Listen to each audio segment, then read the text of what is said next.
Hey guys! Part 12 of What If Naruto Unlocked His True Potential. Hit like and subscribe if you like this one, and also please check the author in the description. Let's start. We are pain, that's all. We are God.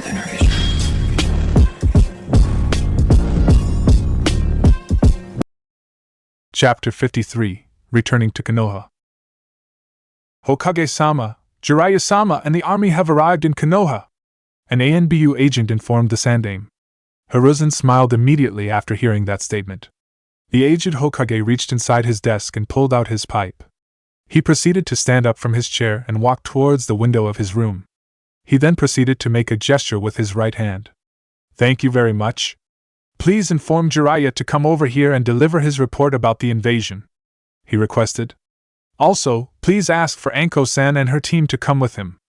"Of course, Hokage-sama," the shinobi stated before disappearing in a poof of smoke. With the shinobi gone, Hiruzen opened the window to his room and looked outside. His eyes were focused on the Hokage mountain as he lit his pipe and breathed in and exhaled the smoke. The past few weeks have been incredibly stressful for the Sandaime. Ever since he heard of Anko's involvement in Nizu no Kuni in the Kirigakure Civil War, he had been incredibly stressed about what was the correct action to take. He began second-guessing himself after sending Jiraiya out to the country with an army, wondering if he had made a grave mistake. Today, however, was the day where he can finally relax. He remained standing by the window, smoking his pipe until he heard a knock on the door. The Hokage turned his head in time to see Jiraiya enter the room. The Sandaime was followed by Anko, Naruto, Hinata, Shikamaru, and Dosu. Hiruzen smiled as he walked back to his desk. "Sarutobi-sensei." Jiraiya greeted respectfully as he pulled out a scroll his coat. "I sent a toad with a synopsis of the events of the mission, but I assume you are going to want the full report now." "I do.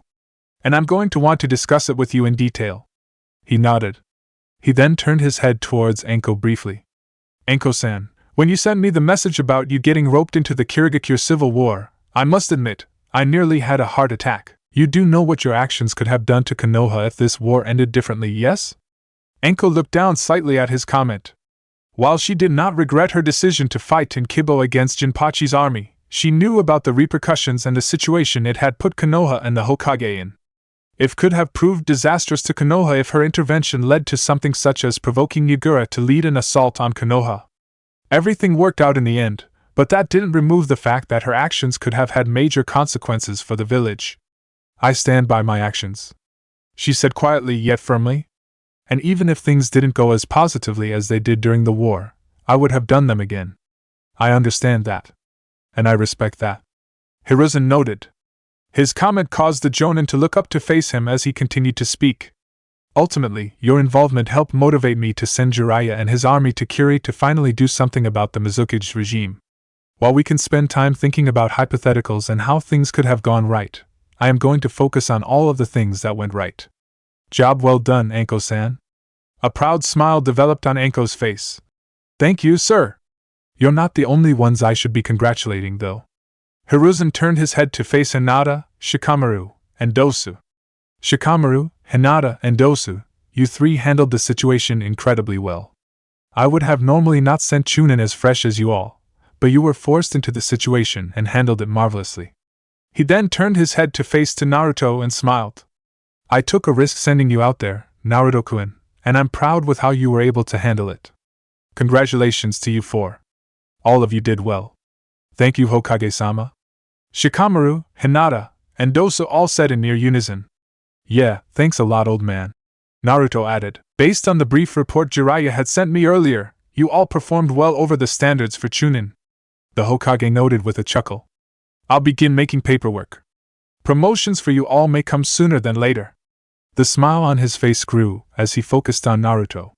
"Especially for you, Naruto-kun. Not many people can say they have killing a Kage on their record." The smile on Naruto's face dropped slightly, and the boy shook his head slightly. Hiruzen turned his head slightly in confusion. "Something wrong?" he questioned. "There's a few things we need to discuss in person, Sarutobi-sensei." Jiraiya spoke up, diverting attention to himself. He tossed the scroll in his hands towards the Hokage, who caught it. "Things I wasn't going to risk sending ahead in case if somebody intercepted the message. There's still more to report." I figured there was, but I can tell that this is going to be more serious than I previously had thought it would be. Hiruzen sighed. He sat his pipe down on his desk and opened the scroll. Then let's see and hear this report, Jiraiya. Much more serious. The Hokage shook his head. Hiruzen had finished reading Jiraiya's scroll and listening to the verbal report from him, Anko, Naruto, and the rest of the group. Both reports dropped two major surprises on him that he was having difficulties processing. The first major surprise was the news of Yagura's survival and the truth about his reign as Mizukage. He understood instantly why this information had to be given verbally. If news such as Yagura's survival were to ever be leaked, Kirigakure could potentially erupt in civil war once again if any of the rebels decided that Mei was wrong for sparing him. The story sounded unbelievable to a degree to him. However, the explanation that made it believable was tied into the second surprise. Uchiha Madara was still alive.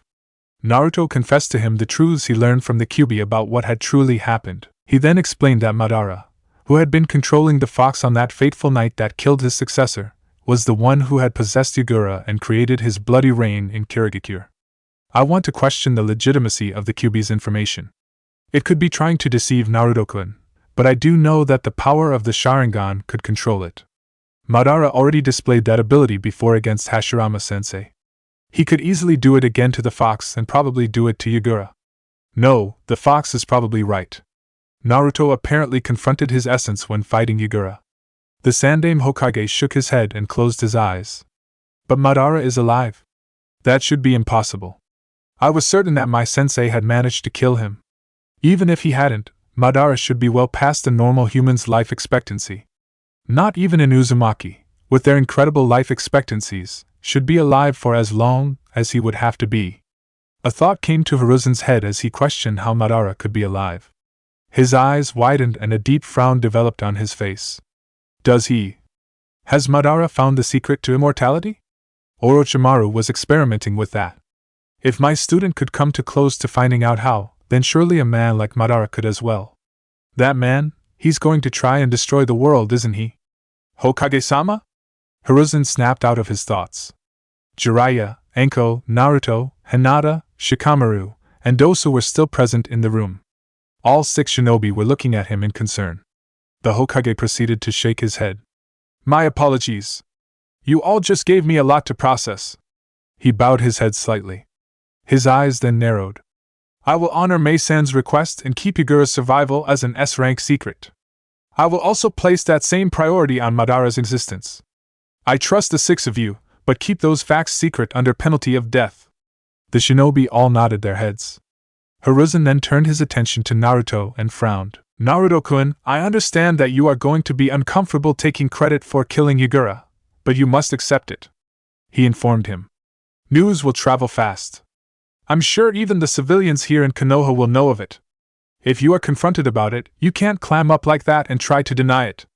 In doing so, you may place suspicion on the whole event. I know. I'm not going to blow the secret.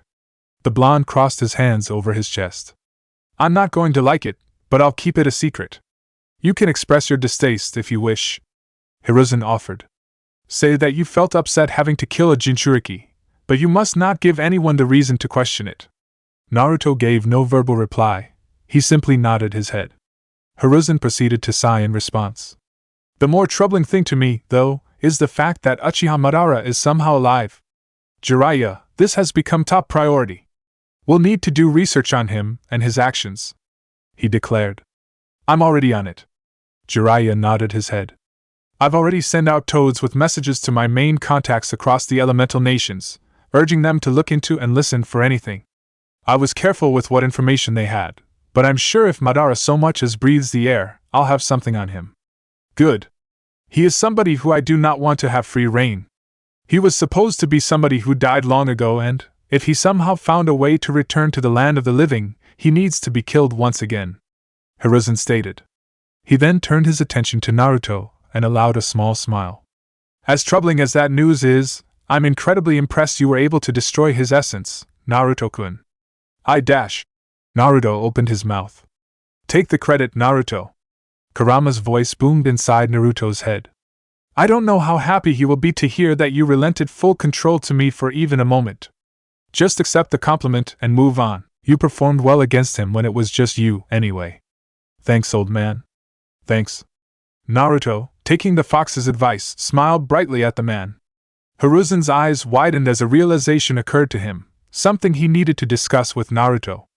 Naruto-kun, by the way, I should inform you that your rent at your apartment was due while you were away. The Hokage informed him with a chuckle. It was? Oh shit. Naruto mumbled, rubbing the back of his head uneasily.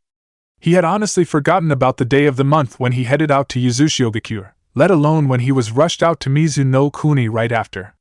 I assume the landlady is okay with me paying a little late, right? I mean, I was on a mission. She's gotta understand. That depends on the person, Whiskers. Anko commented with a sigh. However, it's usually considered the custom that shinobi pay for their rent before going out on a long-term mission. I paid for mine in advance before the mission, for example, just in case the mission extended for longer. I did the same. Dosa added. Hinata and Shikamaru, both living on their clan's estates, couldn't comment on the situation. However, the two of them looked at Naruto in concern. You should probably go talk to her right away, Naruto. Shikamaru suggested. Yeah. He gulped. Relax, Naruto-kun. I already took care of it for you. The Sandaime Hokage spoke, laughing slightly. The sigh of relief from the blonde was instantaneous, causing him to laugh. I actually took care of it in a different way, though. I hope you don't mind, but I moved you to a new location. What? Naruto's eyes widened. Why you moved me? Where do I live now? It's an old building and hasn't really been used in much recent years, but it got a few new residents recently, so I figured it would be a fine place for you. Hiruzen said with a smile. Jiraiya, can you please escort Naruto and his friends to the Uzumaki clan estate so they can see it? Naruto, Hinata, and Shikamaru all gaped at the statement. Uzumaki clan estate? Hinata repeated the name in shock. Where is that? I have an estate? The blonde questioned. It's been out of use for many years, but it's finally being used again.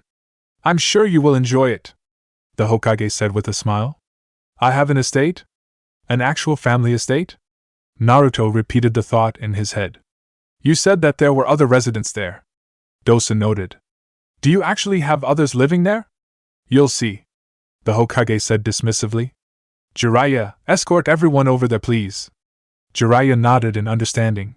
The 6 shinobi in the room proceeded to leave the Hokage's office, leaving Hiruzen alone. The man waited a few seconds before picking up his pipe and lighting it again. His mind returned its focus back to Uchiha Madara. I am too old for this shit, Hiruzen told himself as he breathed out smoke. And this time, I mean it. It's time this hat had a new owner. He made a mental note. Jiraiya escorted Naruto and his friends towards the Hokage Mountains. After about 20 minutes of walking through the village towards the mountains, the road started to look a little more archaic. The buildings began to look a little older and less people were seen walking down the road. You know, I don't think I've been this way in Konoha, Anko commented nonchalantly as she looked around. No reason to. Does anybody actually live out here? Only a few people do. It used to be booming at the beginning of Konoha's foundation, according to what I heard. Jiraiya responded with a shrug. In addition to the Uzumaki clan, the Senju clan compound was in this direction. No one else said a word as they focused on walking. Another 5 minutes passed by before they reached a red, wooden gate with the Uzumaki swirl clan symbol printed on the top. A small series of old, clan-style buildings could be seen behind the building. The buildings were painted dark blue, but the paint seemed faded on some buildings. One building, the building closest to the gate, however, looked as if the paint had just been applied earlier that morning. Is this it? Naruto's eyes were wide as he looked from building to building. Yup.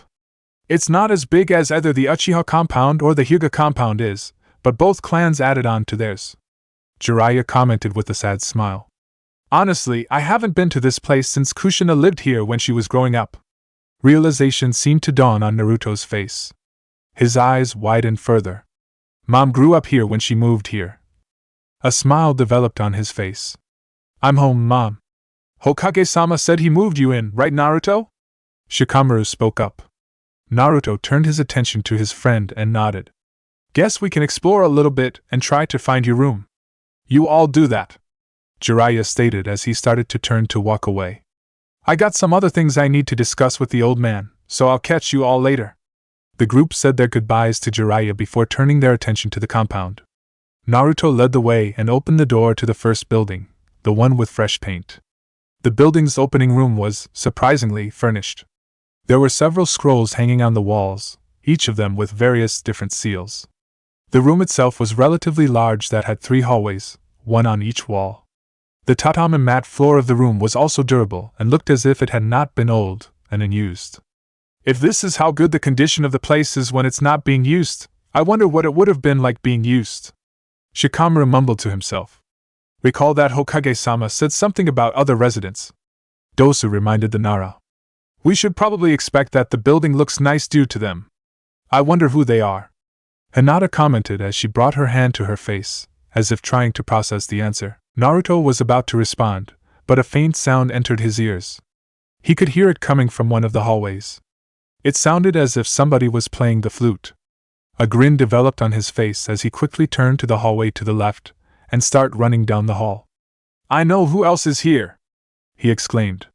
Hinata, Shikamaru, Dosu, and Anko rushed behind him. Naruto ran through the hallway, making sure not to knock anything over. After a few seconds, he found the door where the noise seemed to be coming from. He opened the door and entered what appeared to be a bedroom. The bedroom had the walls painted a lighter shade of blue. It was incredibly messy with various scrolls and sheets of music scattered on the floor. There was a brown desk in the corner of the room that had more sheet music on it, and a hand-drawn picture of a young girl with what appeared to be her parents. Sitting on the bed was the presumed occupant of the room, Uzumaki Tayuya. The young woman was practicing her flute, focusing all of her attention on it, and the sheet music she was reading from. Tayuya-ne! Naruto called out her name. Naruto's shout caused the kunoichi to mess up. She produced an incredibly sharp note from her flute. The note was enough to shock her from her practice. She looked up from her music and glared at Naruto. What the fuck? I'm trying to dash. Tayuya's words cut short as she realized who exactly she was talking to. A grin developed on her face. Hey! Naruto! She quickly placed her flute down on the stand where she was reading her music from and walked towards the blonde. The two shared a brief hug for a moment. This allowed Naruto's friends to catch up to them. Hinata and Shikamaru eyed the girl out of curiosity. Dosa seemed surprised to see her, and Anko appeared to be making an effort to keep her face neutral. How's it going? I didn't know you'd be living here, he exclaimed. Course I would be. I'm an Uzumaki, she replied with a grin. How'd that mission go? The Hokage informed me that he sent you out on one after we gave our debrief from Uzushio. That's a long story to explain. Naruto shrugged in response. He then gestured over to his friends by the door. Guys, I'd like you to meet my cousin, Tayuya. Tayuya-ne, this is Shikamaru, Dosu, Anko-sensei, and Hinata-chan. Yo! Shikamaru greeted, waving his hand. Hi there. Hinata bowed politely. Whoa, no need to bow. Tayuya chuckled. Nice to meet you too. Naruto told me a lot about you two on the way to Uzushio. She then turned her head to face Hinata and a smug grin developed on her face. A lot of things about you, mind you. The Hyuga's cheeks brightened red at the comment. Naruto quickly shook his head. Hey, I talked to her already, so you can't tease me about that anymore. He stated quickly. I can tease you about anything whenever the hell I want to. His cousin retorted. Still, props on you for growing some balls and talking to her. Tayuya's grin grew as a blush had now developed on Naruto's face. She then turned to face the other friends in the room. Her eyes narrowed on Dosu. You look familiar. You wouldn't happen to have been from Oto? Formerly, yes. As were you. Dosu noted bluntly. Yup. Tayuya replied. Heh.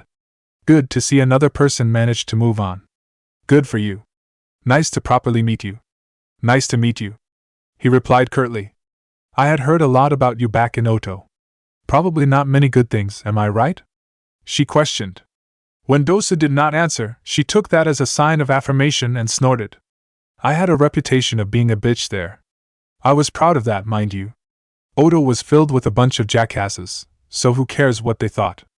I thought you would have still been in prison, Tayuya. Anko commented. Not to be rude, but how did you convince the Hokage to allow you to leave? The Uzushio mission was part of some assessment that Jiraiya was doing on my character. Before going to the mission in Mizuno Kuni, he gave the man a positive report that I wouldn't be a threat to Konoha.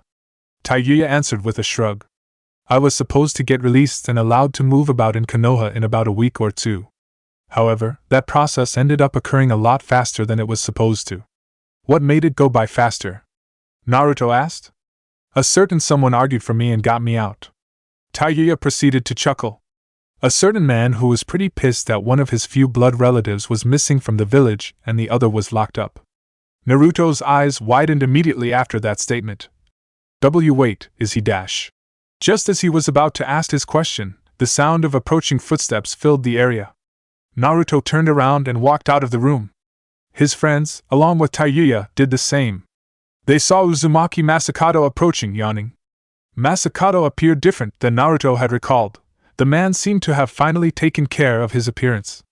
His long, unruly red hair had now been cut and stylized, looking both shorter and styled into a ponytail. His clothes were clean and no longer covered in holes and tears. His overall body looked cleaner, as if he had finally started taking care of himself. However, he was still wearing the Uzushiogakure forehead protector over his forehead. Taiyuya, what the hell was up with that noise? Were you running back and forth for some reason? I was trying to take a nap. Masakato grumbled, rubbing his eyes slightly. Masakato-ji-san. Naruto exclaimed. The voice snapped Masakato out of his tiredness. Naruto rushed forward to him and basically tackled him into a hug. The former Uzukage looked completely stunned by the action, but after a few seconds, a smile developed on his face as he returned the hug. Naruto, you're back. It's good to see you, he said politely. Hinata, Shikamaru, Dosu, Enko, and Taiyuya had rushed over to their side. Enko, in particular, was gaping at the man in front of her. That's Uzumaki Masakato. That's him. That's one of the world's leading experts in Fuinjutsu. She realized. Holy shit. When did you get here, Masakato-ji-san? Naruto questioned as he broke the hug. About a week after you all left Uzushio. Just a few days after you left for your civil war. Masakato said with a chuckle. Yeah, I was pretty pissed when I found out I missed you. Even more pissed when I found that Taiyuya was being treated like a criminal here. Technically, she was. Enko mentally corrected him. She did not vocalize her correction, however. Being in the presence of the Sandaime Uzukage intimidated her. That's an understatement. Taiyuya snorted. Didn't you get into a scream fest with the Hokage? You yelled at the Hokage? Hinata's eyes widened at the statement. And he didn't get in trouble? In my defense, that was more so me ranting about my grievances with Konoha and not helping us. I had a lot of shit I needed to get out. Masakato admitted with a sigh. Also, I wouldn't call that a scream fest. Hiruzen just simply took it. After I was done and calmed down, I almost felt bad for the old monkey. I think I aged him a couple years with that, and since he's close to my age, I know that's something he didn't need. Yeah, you shouldn't do that to somebody, Taiyuya replied, smirking slightly. You're old as dirt. You shouldn't make somebody feel that old. Go screw yourself. Masakato rolled his eyes. He then turned his attention to the people around her, Naruto's friends. So, who are these people? Naruto quickly introduced the aged Uzumaki to his friends. They all greeted him politely, which he returned with equal politeness. You all were on a tour of this place, right? Masakato questioned. I can show you all around if you want. You know this place well? Are you living here too, Masakato-ji-san? Naruto asked excitedly. The former Uzukage nodded his head, smiling lightly. You all convinced me after you left Uzushiogakure. Masakato admitted with a sad smile. It was so nice to finally have family. I missed that. I hadn't had real connection and time like that in over 20-something years. Once I had even just a taste of it, I missed it.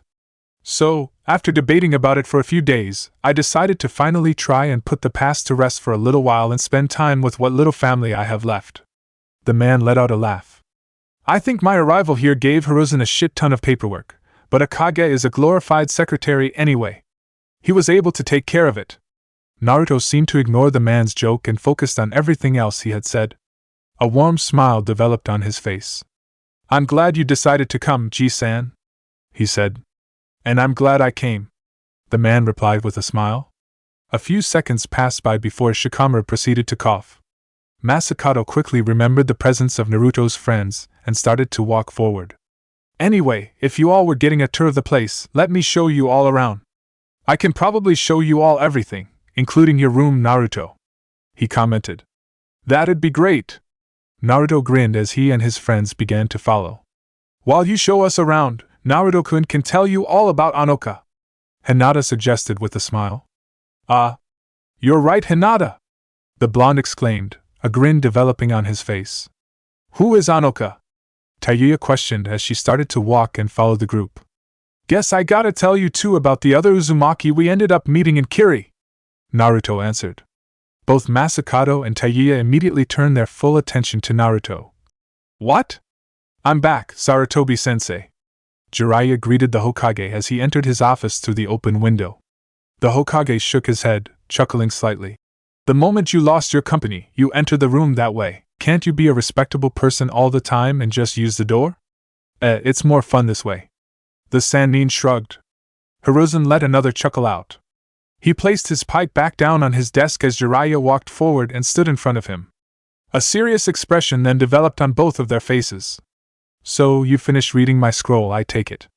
Do you agree to the stipulations Mei-san put in our alliance? He requested. I don't see why I would disagree, Hiruzen exclaimed. She was incredibly generous with her requests, and even gave us stuff, such as plenty of Ryo and even one of the 7 swords passed down to the 7 swordsmen. The fact that we can point to Anko-san as a member of the organization is incredible. Jiraiya nodded his head in agreement. It is. She did well during that whole mission. She's definitely grown as both a shinobi and as a person since the days of Orochimaru being her instructor. Orochimaru, it's unfortunate things went the way they did with him. Hiruzen sighed. I still wish we could have done something about him. But considering everything that has happened, I'm glad that he has finally been put down. His eyes narrowed. However, now there's a bigger threat, Madara. I understand. As I said earlier, I'm already preparing everything possible to get any information about his whereabouts and actions. Jiraiya informed his former sensei. We'll track him down and kill him. Good. The Hokage sighed. Hiruzen closed his eyes for a moment. His hand went to his hat and he put it down on the desk, feeling as if he had taken off a physical weight that had been attached to his body. The man proceeded to let out another sigh. Jiraiya, it's time for me to settle down again. The Suna invasion, dealing with Orochimaru, the Kirigakure Civil War news, and now news about Madara. I don't think I've felt older in my entire life. He admitted with a frown. I took back the hat when Minato passed away, but it's time I finally returned to my retirement and let new leadership to take over. A frown developed on Jiraiya's face, and the man started to feel uncomfortable in the room. Who are you thinking of choosing for a successor? He asked. In a perfect world, I have 2 ideal candidates. Hiruzen sighed again. You should know who I would be referring to. Heh. Jiraiya shook his head slightly and forced a smile on his face as he started to walk towards the door. Well, I can go on a mission for you if you want and try to get Tsunade to come back here. Maybe she'll take the position. Jiraiya, while I wouldn't object to Tsunade being the Hokage, you know very well that you are also a candidate. The Hokage noted with a frown. You should also know that you'd be my ideal candidate.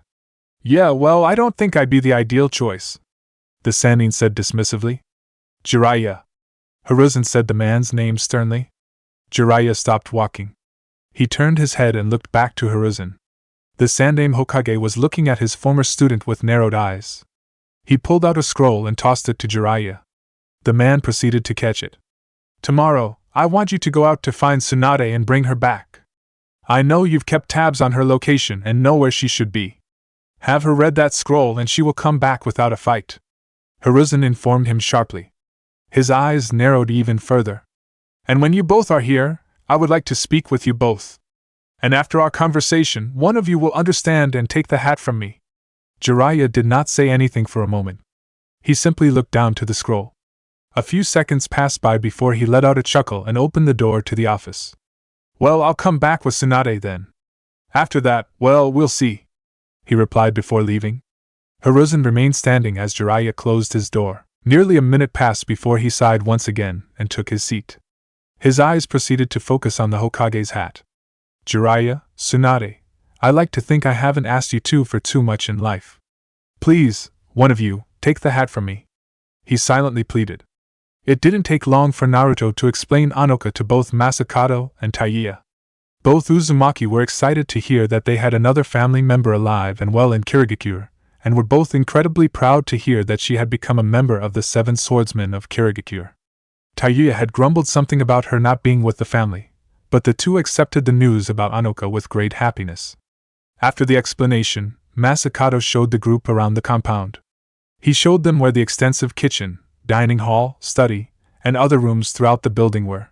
He showed them a room he had placed in the building where he kept a record of the genealogy of the Uzumaki clan, descended from the Rikudo Sennin to the modern generation. He also showed them the other bedrooms, including Naruto's rooms. All of his belongings from his apartment were still present. Hiruzen had, indeed, moved him out. Masakato admitted that he was doing renovations on the other buildings, but he claimed that he would be done hopefully before too long. He was frustrated to see the poor condition the estate had been in, and has made it his current focus to repair it, and repair the image of the Uzumaki in Konoha. Naruto offered to assist with the repairs, which Masakato immediately accepted. They immediately made plans to work the next day on them. With the tour done, Naruto decided that he wanted to go eat ramen. Taiya and Masakato remained at the compound, but Naruto and his friends hurried over to Ichiraku's ramen. The blonde was salivating as Tsuchi served him his first bowl. I have been missing this stuff for way too long, Naruto exclaimed as he quickly brought his miso ramen to his mouth and inhaled it. Within seconds he finished the bowl and signaled for another bowl. The ramen in Mizu no Kuni wasn't bad, but it just doesn't compare to here. I'm glad to hear that. Tsuchi stated with a chuckle. It's good to have you here, Naruto. It hasn't been the same with you gone. And it hasn't been the same without my ramen. Naruto replied with a chuckle. Really, though, things have changed here. Dosa commented as he ate his bowl of shrimp ramen slowly. Masakato-san seems like a polite man. He's mellowed out a bit since when I first met him. Naruto admitted. I'm glad, though. I like that he seems to be a little bit better. I'm just glad you have more family here. Hinata admitted with a smile as she pushed her now empty bowl to the side. And you now have a clan estate. Shikamaru noted as he picked at his food, not really eating much of it. Family. A small smile developed on Naruto's face. I got family, yeah? I have people I can come home to. Enko bit her lip, resisting the urge to comment. Instead, she turned her attention to her own bowl of miso ramen and started eating. Speaking of family, I probably need to be heading out. Shikamaru said as he pushed his mostly uneaten bowl to the side. It's been a while since I've seen my mom and dad. I need to go see how they are doing. Hinata nodded her head in agreement. I should probably do that too. I've been meaning to go see father and my sister for a while. Her mention of her family immediately caused Naruto lose his appetite. Tsuchi came by and placed a bowl in front of him, and Naruto made a signal to him, suggesting this was going to be his last bowl. You know, I probably should go too with you then. I need to talk to your dad about, well, us. Naruto mumbled as he quickly started to shove his bowl of miso ramen down his throat. You want to ask him now? Hinata turned her attention to him in surprise. Naruto finished his bowl and looked at the Hyuga in confusion. Is now not a good time? Oh no, now's fine. The Hyuga shook her head. I had just thought you wanted to wait a little bit. You going to do the standard can I date your daughter thing? Enko questioned as a teasing smirk developed on her face. Heh. Hiashi's a well-known killjoy. Have fun with that conversation. He's my father, Enko-sensei. Hinata frowned in response. I'm sure he'll be understanding and accepting. Heh, why yeah? Naruto mumbled uneasily.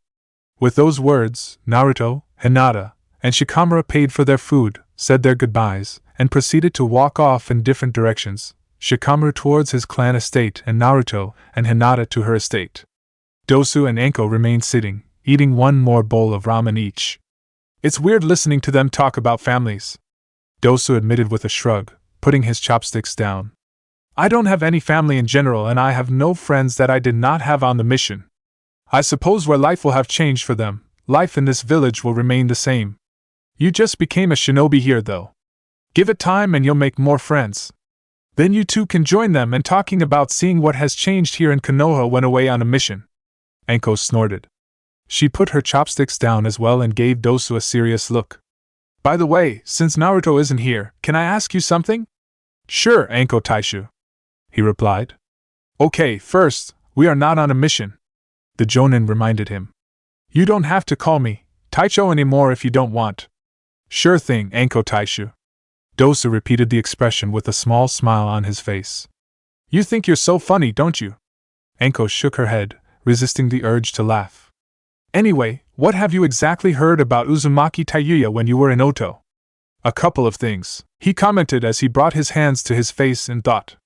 She was higher up in Orochimaru's service than me and most of the people I interacted with, so a lot of people I knew were jealous of her. My own squad mates, Kin and Zaku, despised her. Kin was jealous that she was the first kunoichi to enter Orochimaru's Sound 4, while Zaku, due to some innate misogyny he had, simply thought she was a bitch. But is that all you got on her? Anko continued to question. Honestly, yes. I've only had maybe 2 personal interactions with her back in Oto, and they barely stand out in my mind. The boy shrugged. He gave Anko an inquisitive look. Any particular reason you are asking? Do you think badly of her? Honestly, sorta. The Jonin admitted with a sigh. I don't know what you know about my time with Orochimaru, but I don't know how much I can willingly trust somebody who was that high up in his organization and someone who did not leave him willingly. I wouldn't inherently call Taiyuya a loyal person to Orochimaru. Dosu spoke up. One more thing that I can comment on about her is that it was well known that the members of the Sound 4 weren't inherently loyal to Orochimaru. I'd say only Jirobo was, as well as Kimimaro if you counted him. A small chuckle escaped the boy's lips. She, Kidamaru, and Sakan and Yukon, however, were only working for Orochimaru for blatantly other motives. That was another reason why most of the foot soldiers did not like them. They weren't fully loyal to Orochimaru and had his best interests in mind, as far as they were concerned. I can believe that, but I still don't like the fact that she stayed working with him for that long and didn't try and quit. Anko frowned. I just don't know if I can trust her. That's understandable. I don't know how trustworthy of a person she is, Dosu commented. He let a small frown develop on his face. However, Naruto seems to trust her, and while I don't know if she'll be loyal to Konoha, she seems loyal to Naruto and the Uzumaki. I got that impression from her during our conversation with her.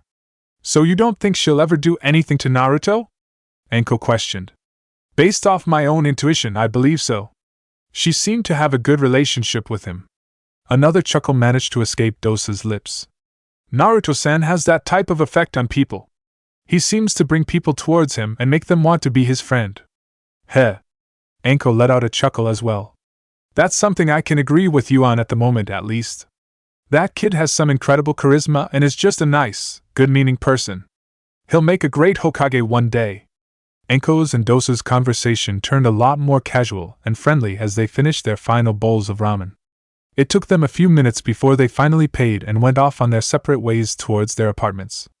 Shikamaru walked through the streets of Konoha on his way back to his home. His eyes wandered back and forth from building to building. Most of Konoha seemed to have been repaired since the invasion. Construction had seemingly stopped in the areas he was walking through. Everything looked the same as it had prior to the Chunin exams and the invasion. The Nara also paid attention to every person that he passed. Everyone, whether civilian or shinobi, was going along with their day as if nothing had happened. There was an overwhelming sense of sameness rushing through his body as he took everything in. It's almost alarming how normal everything is here, he told himself. With all the construction done, it feels like nothing has changed. Everything seems so peaceful. He then proceeded to let out a small, bitter chuckle. It's almost crazy to think that just south of here, a nation was just in a bloody civil war. Shikamaru! Shikamaru looked to the sound of the noise and noticed that he was just passing the barbecue restaurant, Yakiniku. Sitting at a table outside the restaurant was Team 10, Choji, Ino, Shino, and their sensei, Asuma. A smile developed on Shikamaru's face as he focused on Choji. He walked over towards them. Yo, Choji! How are you doing? He greeted his old friend. Doing great. Just getting some good food after a long training session. Choji replied with a warm smile on his face. It's great to see you again, Shikamaru. I was getting worried about you being gone for so long. Yeah, I've been gone for way too long. Shikamaru let out a sigh. He then briefly turned his head to face the other 3 shinobi at the table. Good to see you all too. Glad to see you got home safely from the mission. Asuma commented with a smile. We have room for one more, if you want to join us. Thanks, but I really got to see my parents. The Nara shrugged. Understandable. Shino nodded his head. If I were away for so long, I would also dash. Shikamaru, is it true? Ino questioned, interrupting her teammate. The Chunin blinked in response at her question. Huh! That Naruto killed the Mizukichi! Ino exclaimed. Is it true? It can't be true, can it? I mean, Naruto's just a Chunin and the Mizukichi was, well, the Mizukichi. He can't possibly have done it. Ino appeared as if she was going to go on, but Shikamaru's mind seemingly stopped at her statement. She already knew about information? How do you know about that? He questioned, a frown developing on his face. News travels quickly, Shikamaru-san. Shino spoke up. How do I know this? The shinobi that were sent on the Mizuno Kuni mission arrived and briefly started sharing information to close confidants. And if any information is leaked, even for a little bit, Ino will surely find out. I've got connections. When there's gossip to be heard, I'll know it before anybody else. The blonde said smugly. A second passed by before she noticed the phrasing to Shikamaru's question. How do you know about that? Her eyes widened immediately. Wait, so it actually did happen? Like literally? Shikamaru nodded his head in confirmation. Naruto had some help, with the Godame Mizukichi and another shinobi backing him up, but he played a part in killing him, yeah? Holy shit! Ino nearly shrieked, her eyes wider than they had ever been. That's well. Wow. The news had stunned her. She was expecting to get some type of joking comment from Shikamaru and her to go out and refute the rumors that she had heard. Apparently, the rumors were true. Someone in her graduating class, a former dead last even, had managed to kill the Mizukichi. Wow! Choji mumbled to himself, looking downward slightly. Naruto's in our graduating class. To think he could go head-to-head with Hokage. Shikamaru-san, what was your sensei's training regime? Shino questioned, getting the Naro's attention. Why I ask? I'm now seriously considering trying to up my own personal regime so I don't fall too far behind from your team. Enko-sensei had a pretty hellish training system when we started and it only got worse as we moved along. You sure about that? Shikamaru questioned. More than sure. Shino nodded his head in affirmation. You already proved yourself superior to me during the Chunin exams. Therefore, I cannot allow you and your team to get too far ahead of myself and the rest of my team. Yeah. Choji nodded his head in agreement. It's serious business from now on. Sasuke got promoted to Chunin from Team 7 and your whole team got promoted. And now you all apparently did great work on a tough mission, and Naruto managed to. The Akimichi shook his head for a moment. We're behind. We're way behind and we need to catch up. Heh. Guess some good came out of this. Asuma chuckled. The Jonin had heard the information being spread about the mission to Mizuno Kuni and, thanks to Kurenai being sent on the mission as well, he knew that they weren't rumors. He didn't enjoy Ino taking the chance to gossip about it with others.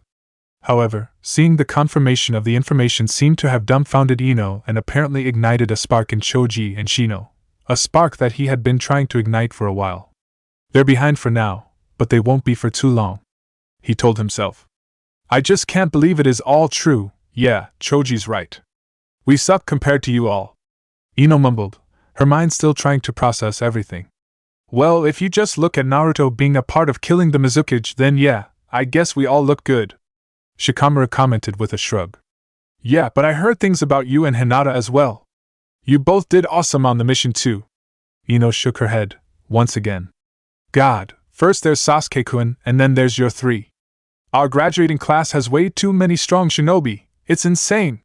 Shikamaru recognized the compliment, but his mind seemingly shut down at the comment Ino made about his success during the mission. You're my legacy to this world. Karatariki's voice still screamed in his mind. No, that's not true. He shook his head. The fire and determination that had been in Choji's eyes had faded slightly. He looked at the Nara in concern. Are you alright, Shikamaru? I'm alright. Shikamaru shook his head. I'm just kinda tired. I probably am going to head back to my place, say hey to my parents, and pass out. Shikamaru said his goodbyes to Team 10 before continuing to walk towards his clan's estate. I wonder what exactly Ino had heard about my performance on the mission. Shikamaru shook his head almost immediately after the thought entered his mind. Scratch that. I don't want to know.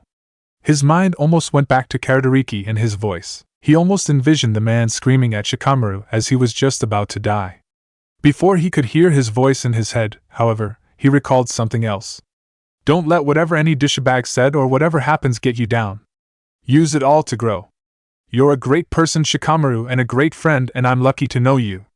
A smile developed on Shikamaru's face as he recalled the note Kuratsuchi had written for him. Kuratsuchi's honest. I have to trust her. Not Karatariki. He told himself, shaking his head slightly and resisting the urge to think of the bloodline executioner. Shikamaru returned his focus back to walking through Konoha. It took him another 5 minutes before he arrived at his family's estate. He walked inside and headed through the hallways, towards his family's personal kitchen. Inside, Yoshino and Shikaka were sitting down, prepared to eat dinner. They immediately noticed Shikamaru's presence, and stood up. Yoshino rushed forward to her son and pulled him into a hug. You're back! Thank goodness! She exclaimed cheerfully, hugging him tightly. Tears threatened to run down her face. I have to admit, I got worried when I heard Hokage-sama was sending an army to Mizuno Kuni. I was concerned something had happened on your mission. But I'm so glad everything worked out. I'm so glad that you're here, Shikamaru. If you can't tell, Shikamaru, your mother was worried about you out there. Shikaku spoke up as he walked over. He didn't want to break the hug between his wife and son, so he simply put his hand on Shikamaru's shoulder and gave it an affectionate squeeze. As was I. But you clearly showed us old folks that we shouldn't be stressing out about you, regardless of the mission. Welcome home, Shikamaru. Shikamaru felt more tears develop in his eyes. He had many things he wanted to talk to his parents about. He wanted to just talk to them about the mission and see what they had to say about Karatariki. However, finally being with his parents, he simply just wanted to talk to them about nothing in particular and see how they were doing. He was just enjoying being with them and wanted to focus on that before anything else. I'm glad to be back home. Shikamaru smiled as he finally let the tears fall from his face. Welcome home, Hinata-sama. It is nice to see you. You too, Naruto-san. Hinata and Naruto, upon arrival at the estate, were greeted by Niji. The branch clan prodigy had been sitting in the entrance to the building, reading a book when the two arrived. A smile was on his face upon seeing them. He then bowed in their direction. Nice to see you as well, Niji. Naruto greeted him. Niji and I-san, it is good to see you. Hinata smiled at her cousin. How have you been? Very well. Training has gone excellently, both with Hiashi-sama and Gai-sensei. Niji answered. He then let a curious look develop on his face. I assume the mission was a success? Yeah, it was. Naruto spoke up with a grin. I'm glad to hear that. The branch clan member commented.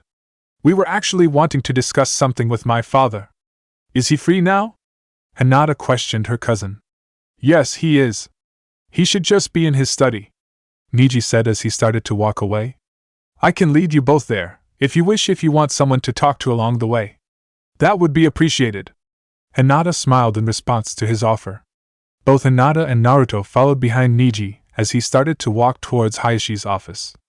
Both Hyuga talked about various matters related to the clan as Niji informed Hinata on the specifics of his training and new developments within the clan. Naruto was unable to properly participate in the conversation, so he simply walked and listened. During their conversation, however, he noticed Niji would look back to him, as if he was studying him or sizing him up. Confusion developed on the blonde's face. Any particular reason you keep staring at me, Niji? Naruto questioned him. Niji frowned at Naruto's question and shook his head. Forgive me. I just can't help but be curious about something Tenten had informed me. Some news and rumors have spread from your mission, so I can't help but be curious to a degree. Don't worry about it. The blonde shrugged. The confusion on his face, however, turned into curiosity. What rumor, though? I'd rather not say. I'd rather not participate in gossip too much. Niji dismissed his question. A small smile developed on his face. Just know that I've heard good things about you, Hinata-sama, and the other Konoha shinobi. You in particular, Naruto-san. That's good. Naruto replied, his curiosity turning back to confusion. What rumor? Before he could ask again, the trio arrived at Hyashi's study. The head of the Hyuga clan was, as Niji had stated, in the room, sitting at his desk and doing some paperwork. Niji took this as his sign to leave. He bowed to Naruto and Hinata before walking off. Hiashi remained focused on it for a few seconds before finally looking up to greet the arrivals in his room. Upon seeing Hinata in the room, a smile developed on his face as he stood up from his chair and walked forward to her. "Hinata, I had heard the mission ended and was awaiting your arrival," Hiashi stated. "I'm relieved it went over well and that you are unharmed." "Thank you, father." Hinata bowed in response to her father's comment. The Hyuga clan head placed his hand on his daughter's shoulder. She looked back up at him for a few seconds before pulling him into a hug. The action surprised him, but he quickly returned his hug. "I'm proud of you, Hinata. Very few shinobi could have handled a mission that evolved into something as dangerous as yours did. You've done your clan proud, as well as myself and your mother," Hiashi informed her. Thank you." Hinata tightened her hold on her father, resisting her urge to cry. Naruto smiled as he watched the father and daughter hug each other. He remained to the side, letting them interact. The thought occurred to him that maybe he should wait outside for them to finish, but as soon as the thought came to his mind, the two Hyuga broke their hug and Hiashi was now looking at him intently in a way that Naruto could not read his emotions or thoughts in any way. "Uzumaki Naruto, correct?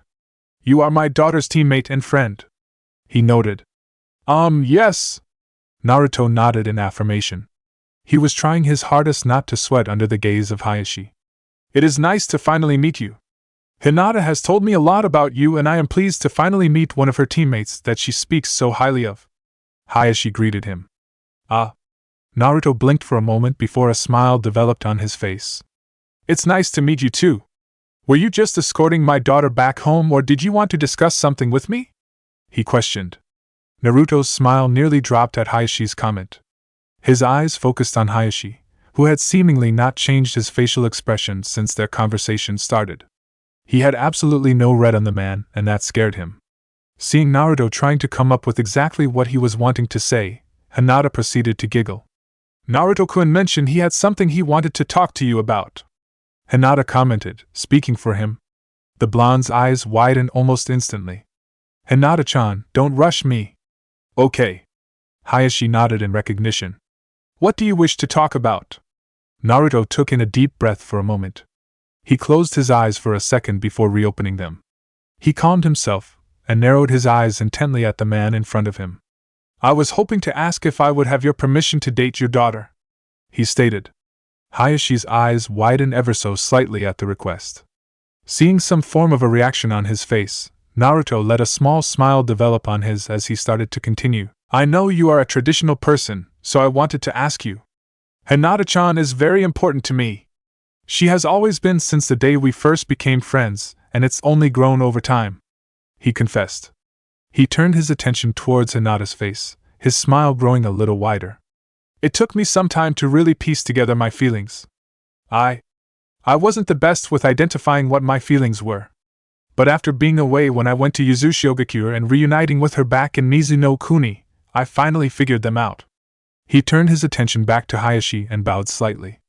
"Your daughter means everything to me and, if you are willing, I would really love the honor of being her boyfriend.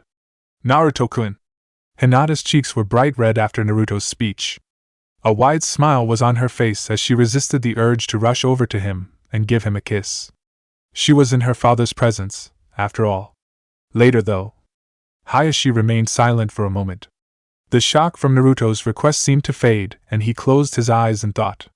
The Hyuga clan head was not ignorant of his daughter's feelings. He could clearly tell a difference between how she described Naruto to him versus how she described Shikamaru. She had clear feelings for him. He was, however, unaware that Naruto reciprocated those feelings. They've probably already agreed upon a relationship, based off they approached this. He's just asking for the formality's sake, he noted. Naruto and Hinata turned their attention to the elder Hyuga, awaiting his response. After a few seconds of silence, the Hyuga opened his eyes and nodded his head. "I approve of this," he informed them. A grin developed on Naruto's face. "You do? Thank you, father!" Hinata clapped her hands together for a moment before pulling her father in for another hug. Hiashi returned his daughter's hug. Hinata, if you wouldn't mind, could you maybe rush to the kitchen and get some tea for us? There should be some already prepared. I would like the chance to enjoy some tea and get to know Naruto-san. Sure thing. The Hyuga heiress broke her hug and smiled brightly at her father. Once again, thank you. Hiashi returned his daughter's smile with one of his own. Hinata quickly bowed before rushing out of the room, having an extra skip to her step. Naruto proceeded to turn around and prepared to follow her. You can stay here, Naruto-san. I would still like to talk to you, if you do not mind. Hiashi spoke up. Naruto turned around and nodded his head. He proceeded to relax his posture. While he was still going to be respectful towards Hinata's father, now that he had apparently been given his approval, he was no longer worried about being around the man and what he could possibly say or do. Naruto-san, I don't really have a question, but I feel I should inform you of something while Hinata's away. Hiashi commented. Okay. The Uzumaki nodded his head. Hinata is not the most appreciated person in the Hyuga clan. Hiashi admitted, shaking his head slightly. I must say, I did not originally help much with her reputation. Hinata did not appear to be the standard Hyuga in regards to the clan's traditions and fighting style. Her attitude towards our traditions, however, has made her a particularly disliked person by some of the elders in the clan. They think her status as heiress to the clan, as well as her attitude towards the branch clan, is a disastrous combination to the order of the clan. Personally, I am okay with her attitudes. They are the beliefs I hold, and I have belief that she, along with her cousin, Niji, will be able to change our clan together. However, I assume that the elders will not make life easy for Hinata as she grows as a shinobi and potentially grows into her position of taking over the clan. Naruto frowned. He had never met any of these elders before and was uncertain how dangerous they were. However, based on Hayashi's tone, he could feel they were something to be worried about, and he was concerned for Hinata. The elders aren't your battle, Naruto-san. Hiashi, realizing what Naruto was thinking, quickly spoke up. They are for Hinata. And I'm confident in her abilities. However, one thing I have noticed in Hinata's character ever since she befriended you, is that you have been a great source of confidence for her. The man narrowed his eyes on the Uzumaki. If you really wish to date my daughter, then I ask of only one thing for you, be by her side. Hinata is in the process of potentially changing the Hyuga clan for the better, and I want to make sure she remains as strong and confident as possible for her to reach her goals. Please, if you care for her, stay with her and comfort her if she ever needs it. Naruto immediately nodded his head. I promise. I meant everything I said. Hinata means the world to me. I'll always be by her side when she needs me. I believe that. Hiashi let a small smile grace his lips as he looked at Naruto. You are a fine man, Naruto, and I can tell you are going to be an even better shinobi. Take care of my daughter. I will. The blonde replied, returning the smile. Also, remember, Kyuubi or not, and accepting the possibility of becoming a missing ninja, if you hurt my daughter, I will hunt you down and kill you myself. The Hyuga clan head commented, still smiling. His comment caused Naruto's eyes to widen. Hiashi had said that sentence with the same, slightly cheerful tone he had just been in. He didn't even release any killing intent with the sentence. However, that somehow made the threat even more sinister in his mind. The blonde's eyes wandered towards a sword that was on a display in the study. He briefly envisioned a scene in his head of Hiashi hunting him down with it. The image brought a shiver to his mind. I promise to never hurt her, he stated with a slight stutter, the threat still on his mind. Good. Hayashi's smile seemed to slightly grow a little wider. Before either shinobi could say anything, Hinata entered the room. She was holding a teapot in one hand and a tray that had 3 cups on it in the other. Do you need any help? Naruto questioned as she walked in. No thanks, I'm alright. Hinata replied with a smile as she sat down the tray on Hayashi's desk. She then proceeded to pour tea into the 3 cups. Thank you, Hinata, Hiashi told his daughter as he took one of the cups. He brought it up to his lips and made a gesture to Naruto. Take one, Naruto-san. Let's talk a little more. The blonde nodded, albeit slightly hesitantly, as he walked over and took one of the cups. That went over much better than I thought it would, Naruto told himself. Sharing tea with Hiashi ended up being actually pretty fun. The man was stoic, yes, but that wasn't something he wasn't used to. Both Han and Dosa could be pretty stoic when they wanted to be. Naruto quickly figured out which topics he could bring out some form of emotion from Hiashi, and he found him enjoyable company. He wasn't fully certain if the man liked him as much as he hoped he did, but he received his approval and had fun with him and Hinata. After saying goodbye to the Hyuga clan, Naruto walked out of the estate, smiling. He left the building and began to start walking in the direction of his new home, the Uzumaki clan estate. There you are, Naruto. The Uzumaki turned his head in time to see Sasuke approaching him. Sasuke now wore the Konoha shinobi jacket, but left it unzipped, showing off the black shirt he wore underneath. Other than that, Sasuke still appeared the same to him. Naruto had to admit, he was not necessarily friends with Sasuke. They never got along at the academy, and they had both acted like jerks to each other. However, Naruto was in a good enough mood after his night with Hinata and Hiashi that he actually smiled and gave proper respect to his former classmate. Yo, Sasuke! What's up? He asked. I've been looking for you all day. Sasuke replied with a huff. You're surprisingly difficult to find. I had to find out that you went to go see the Hyuga clan head or something from a ramen chef. I am? You were? Naruto blinked in confusion. Sorry? Sasuke grumbled something to himself in irritation before he shook his head. Forget about it. I just wanted to confirm something from you. Did you kill the Mizukage? Naruto's smile dropped at the mention of Hyuga. He sighed before nodding his head. Yeah. I had some backup, I must admit, but I helped with killing him. He admitted. It's true then. That rumor is true. Sasuke shook his head in disbelief. When Sasuke had heard the rumor from Sakura, who had heard it from Ino, he could not believe it. While he recognized that Naruto had indeed grown stronger, this was still Naruto that was being talked about.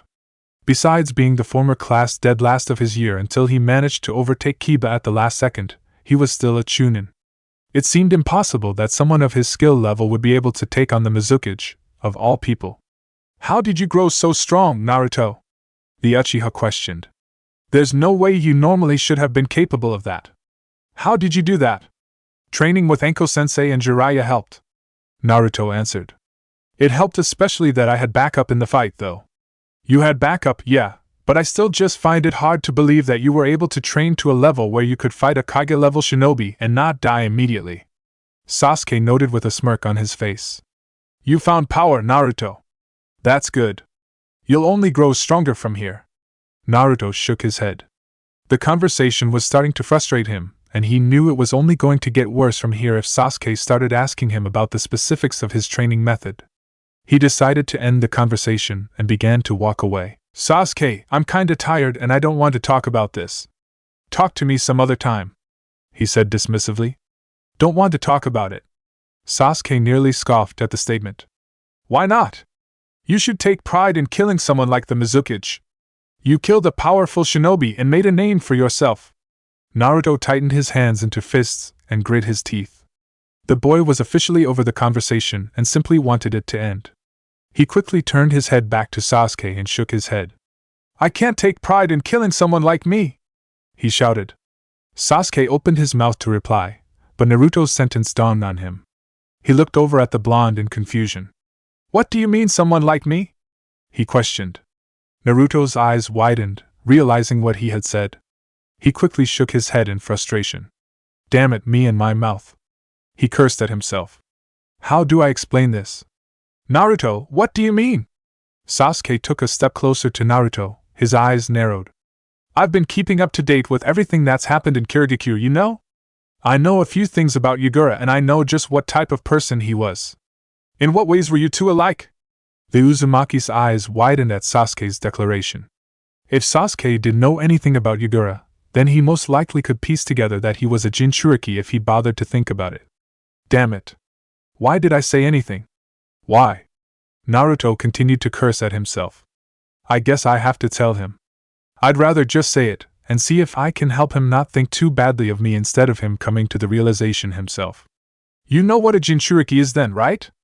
If you know anything about Hyuga, then you know he was one, right? Naruto questioned. Yeah, I know what one is. Hyuga had the Sanbai sealed inside of him. What of it? The Uchiha questioned. Almost immediately after he finished the question, Sasuke realized what Naruto was implying. His eyes widened. Wait, the Kyuubi? Naruto nodded his head, causing Sasuke's mind to run rampant and recall everything he had learned about the nine-tailed fox. It made sense, Sasuke had to admit that the Academy's explanation of the Yondaime Hokage's defeat of the Kyuubi seemed too far-fetched. How was it possible to kill a Biju? The Uchiha had accepted it to a degree, believing that Minato was a good enough seal expert that, if it were possible, he would be the person to do it. However, it still always felt odd to him. Naruto had seemingly confirmed his suspicions. It also explains Naruto's life growing up. Sasuke realized.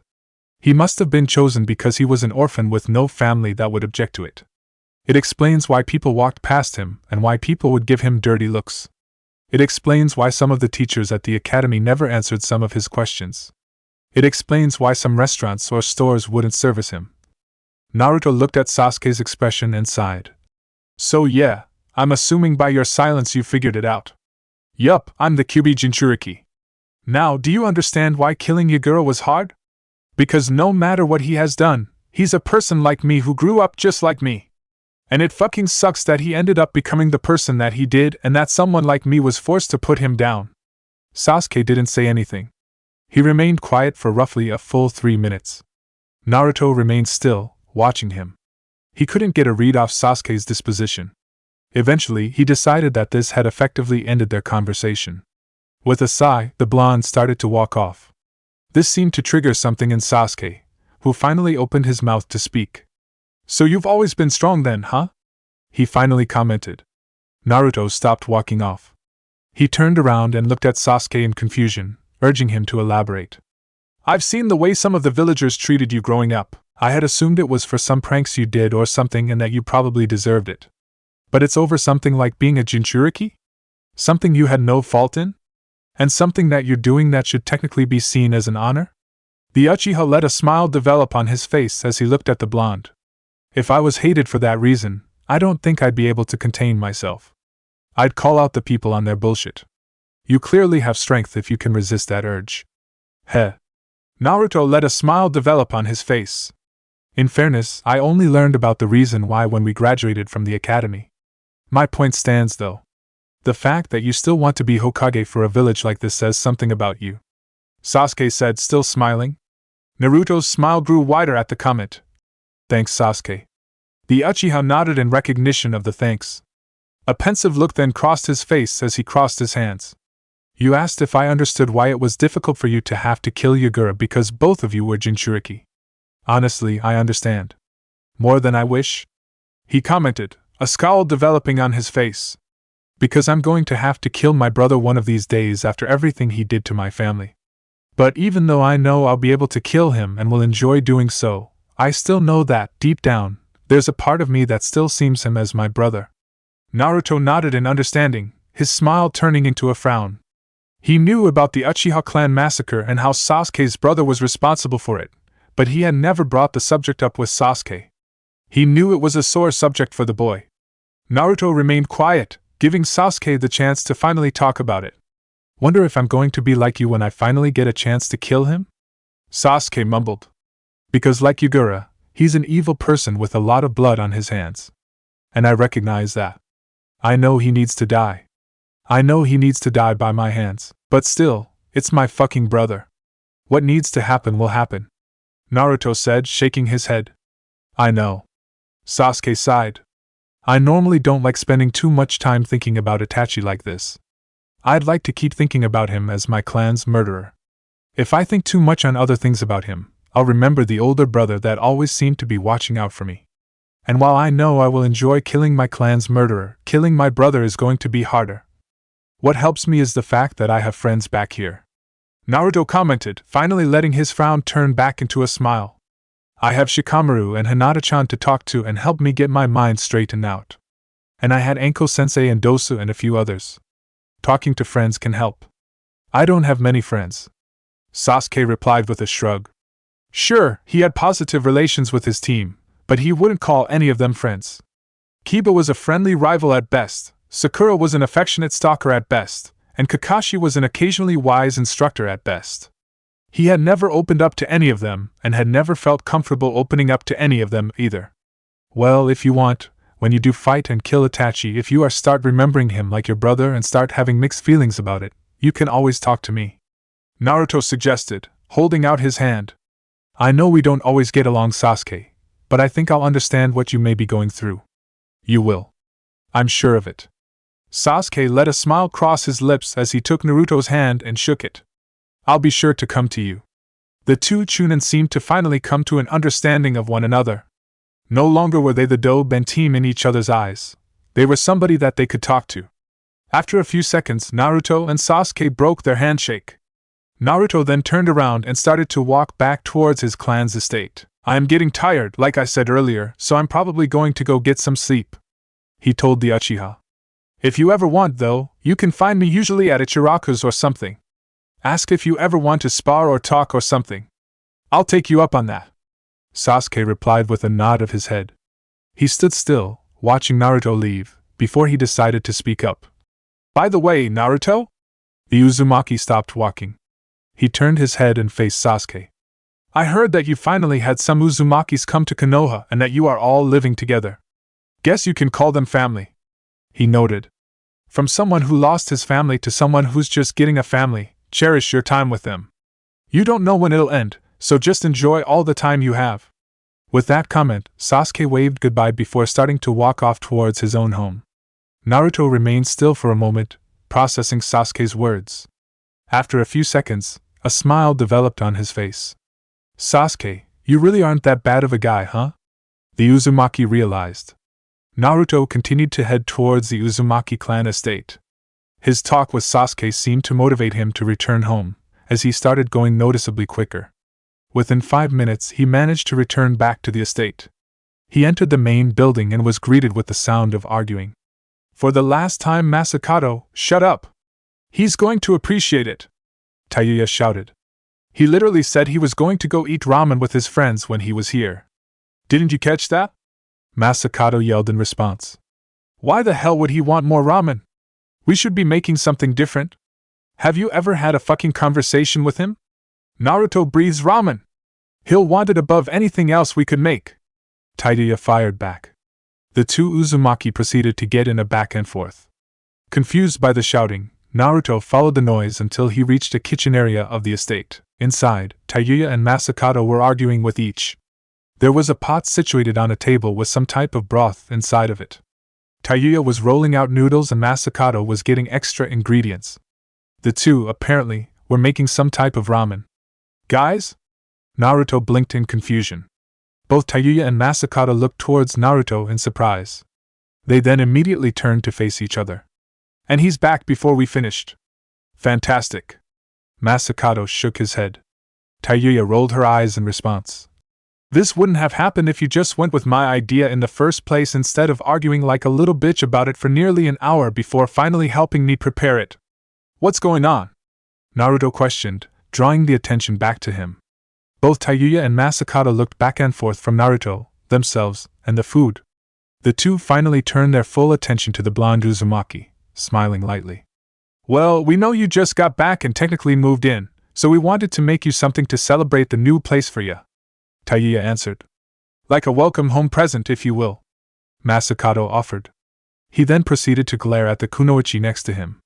The only issue with that, however, was that Tayuya was insistent on making something that would require more time than something quicker. Oh my fucking god, are you really 77? Tayuya turned her attention to the former Uzukage. 'Cause you're acting like a goddamn 7-year-old. The two seemed as if they were about to argue with each other again, but they stopped at the sound of sniffling. They turned their attention back to Naruto, who was now openly sobbing. Tears of joy were falling down his eyes as a wide grin developed on his face. I have a home. I'm finally home, he stated. Naruto quickly rushed forward to the two Uzumaki and hugged them.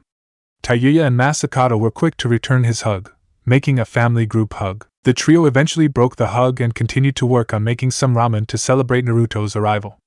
Unfortunately, Tayuya made the noodles too hard, Masakato put too much egg in the ramen, and the broth had a weird taste to it that Naruto could not describe.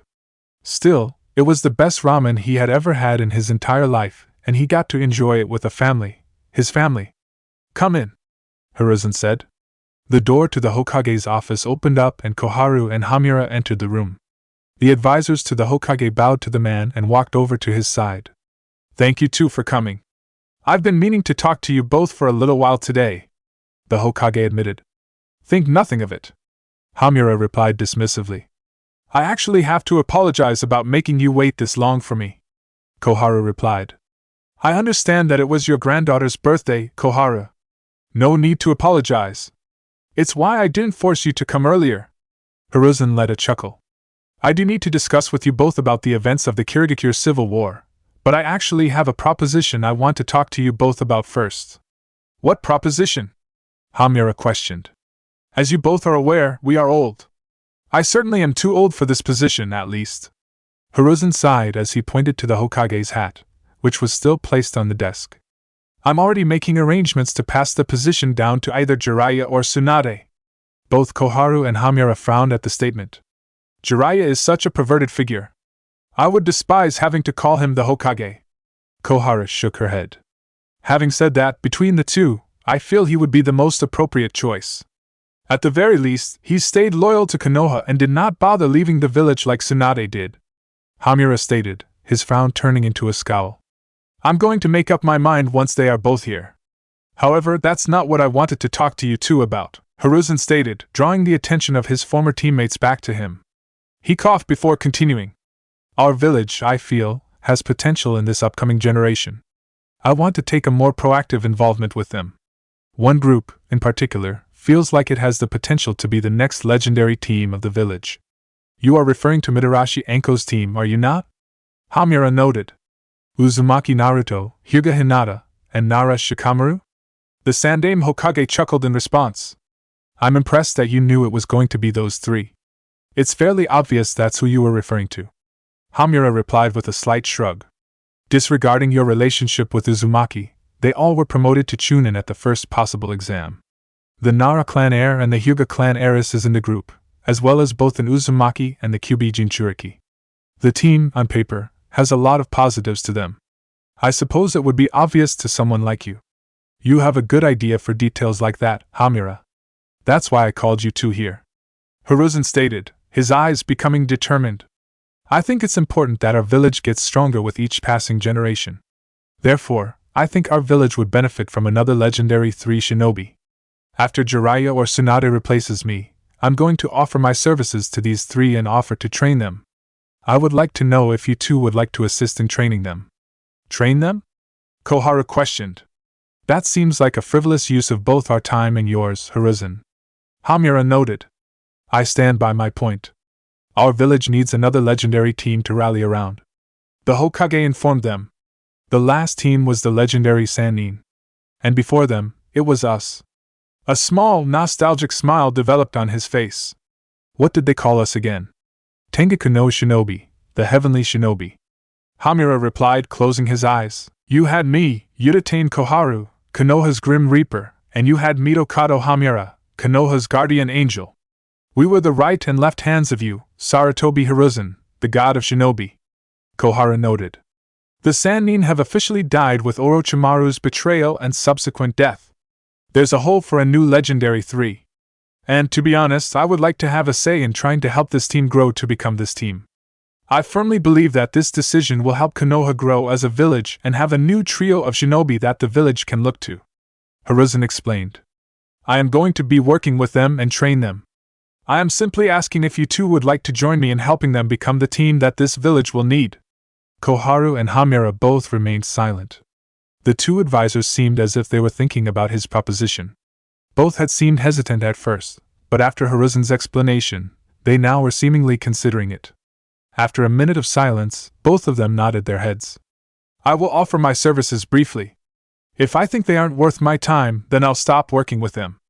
Hamura noted. Likewise. Koharu added. I'm not a patient sensei, Hiruzen. These kids better be willing to move at my speed. I don't want you all to move slow for them. I surely won't. Hiruzen let out a small chuckle. Good.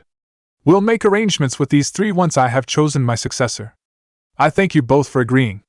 His facial expression then turned serious. Now it's time I fill you both in on the results of our involvement in Kirigakure in further detail.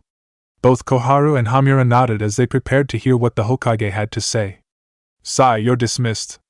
Of course, Danzo-sama. With a poof of smoke, Shimura Danzo, an older man with shaggy black hair, bandages over his forehead and right eye, wearing a white shirt with a black robe that covered his right arm and his lower body, and holding a cane in his left hand, was left alone in a dark room. The man began to walk away, processing everything that Sai had informed him. I knew it was a good idea to make sure that I sent at least one agent to Kiri. Sai was unable to confirm any foul play in the new government, but he believes he found reason to suspect that Yagura is still alive. If I can one day confirm this, this could be a vital blackmail tool against Terumi Mei and the Kirigakure government. He told himself. Not that we may need it. Thanks to how the war ended, Kiri is now in Konoha's debt. Still, the blackmail may prove to be useful if there is ever a time where that village tries to gain power over us. That day will come eventually. Danzo noted as he finally left the room and the area. He was now outside of Konoha and was walking through the village. Alliances won't last long. They never do. Kiri will betray us one day, as will IWA. I don't understand what Sarutobi is doing with aligning with a man like Inoki, but it is his mistake. We need to show these allies of ours that Konoha is indeed the dominant village. I'll begin the preparations to my plans immediately. He thought clearly. Danzo proceeded to return to his home, walking under the moonlight of Konoha. It's finally time for answers. Standing in a cave in the middle of Ta no Kuni, Yakushi Kabuto ran through a series of hand signs. A smug grin developed on his face as he finished his jutsu. Summoning jutsu, Edo Tensei. A coffin arose from the ground. The coffin opened up and disappeared, revealing his former master, Orochimaru. The man looked the exact same way he did when he passed away, only his head was reattached to his body. His eyes, however, were colored black and lacked their pupils. Seconds passed by before Orochimaru's body began to move. The Sannin looked around at the environment around him, his eyes wide in surprise. He finally turned towards Kabuto. Kabuto? He questioned. It's been a while, Orochimaru-sama. Too long. Kabuto replied, still grinning. Welcome to your temporary return from the dead. Orochimaru attempted to walk forward to his apprentice, but he felt himself unable to move his body. He tried to muster all of his power to do so, but he was unable to move. Forgive me, Orochimaru-sama, but I did not summon you at full strength. I didn't want you breaking free from my control, now do I? Kabuto questioned, his grin still present on his face. Orochimaru remained still for a moment. After a few more seconds, the Sannin proceeded to laugh. You used Edo Tensei to summon me and now I am under your control? My, the tables have turned. Are you wanting me to call you Kabuto-sama now? Orochimaru questioned. That's a tempting offer, but I don't wish to make you my servant, Orochimaru-sama. You mean too much to me. Kabuto commented as he started to walk towards the man. You were the man who gave my life purpose. I finally had somebody I could stay loyal to and work for. Your research gave me ways to develop as both a shinobi and as a scientist. I must say, I like to view myself as your successor. I recognize the impact you had on me, Orochimaru-sama, and would not demean you into becoming a servant. Flattery was always your strong suit, Kabuto-sama. Orochimaru replied tauntingly. Kabuto frowned at Orochimaru's tone and the honorific he had used, but the frown was gone almost instantaneously and was replaced with the same grin that had been present earlier.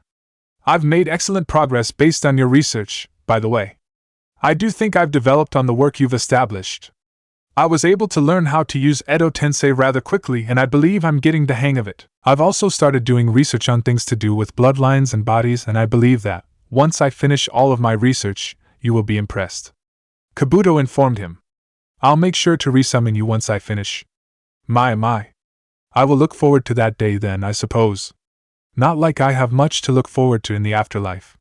Orochimaru noted with a chuckle. Orochimaru's face then proceeded to harden, his eyes narrowing at the shinobi in front of him. So, what was the purpose of summoning me?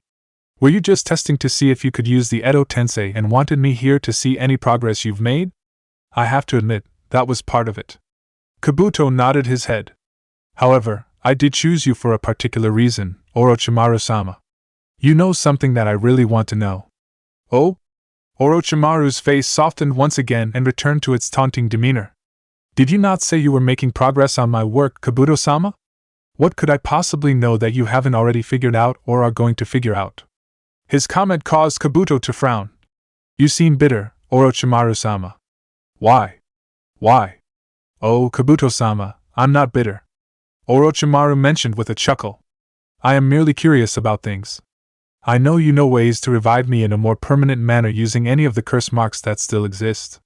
You could make plans on reviving me, but based on your language, you seem to have no interest in it. I'm just curious why you seemingly have no interest. I must admit, I did think of planning to revive you. I really did. Kabuto admitted with a sigh. You really were everything to me, Orochimaru-sama. When the invasion failed and you passed on, I thought my life lost its purpose again. Throwing myself into your research was the only way I could reclaim some purpose again. Then why not try and bring me back? Orochimaru continued to question.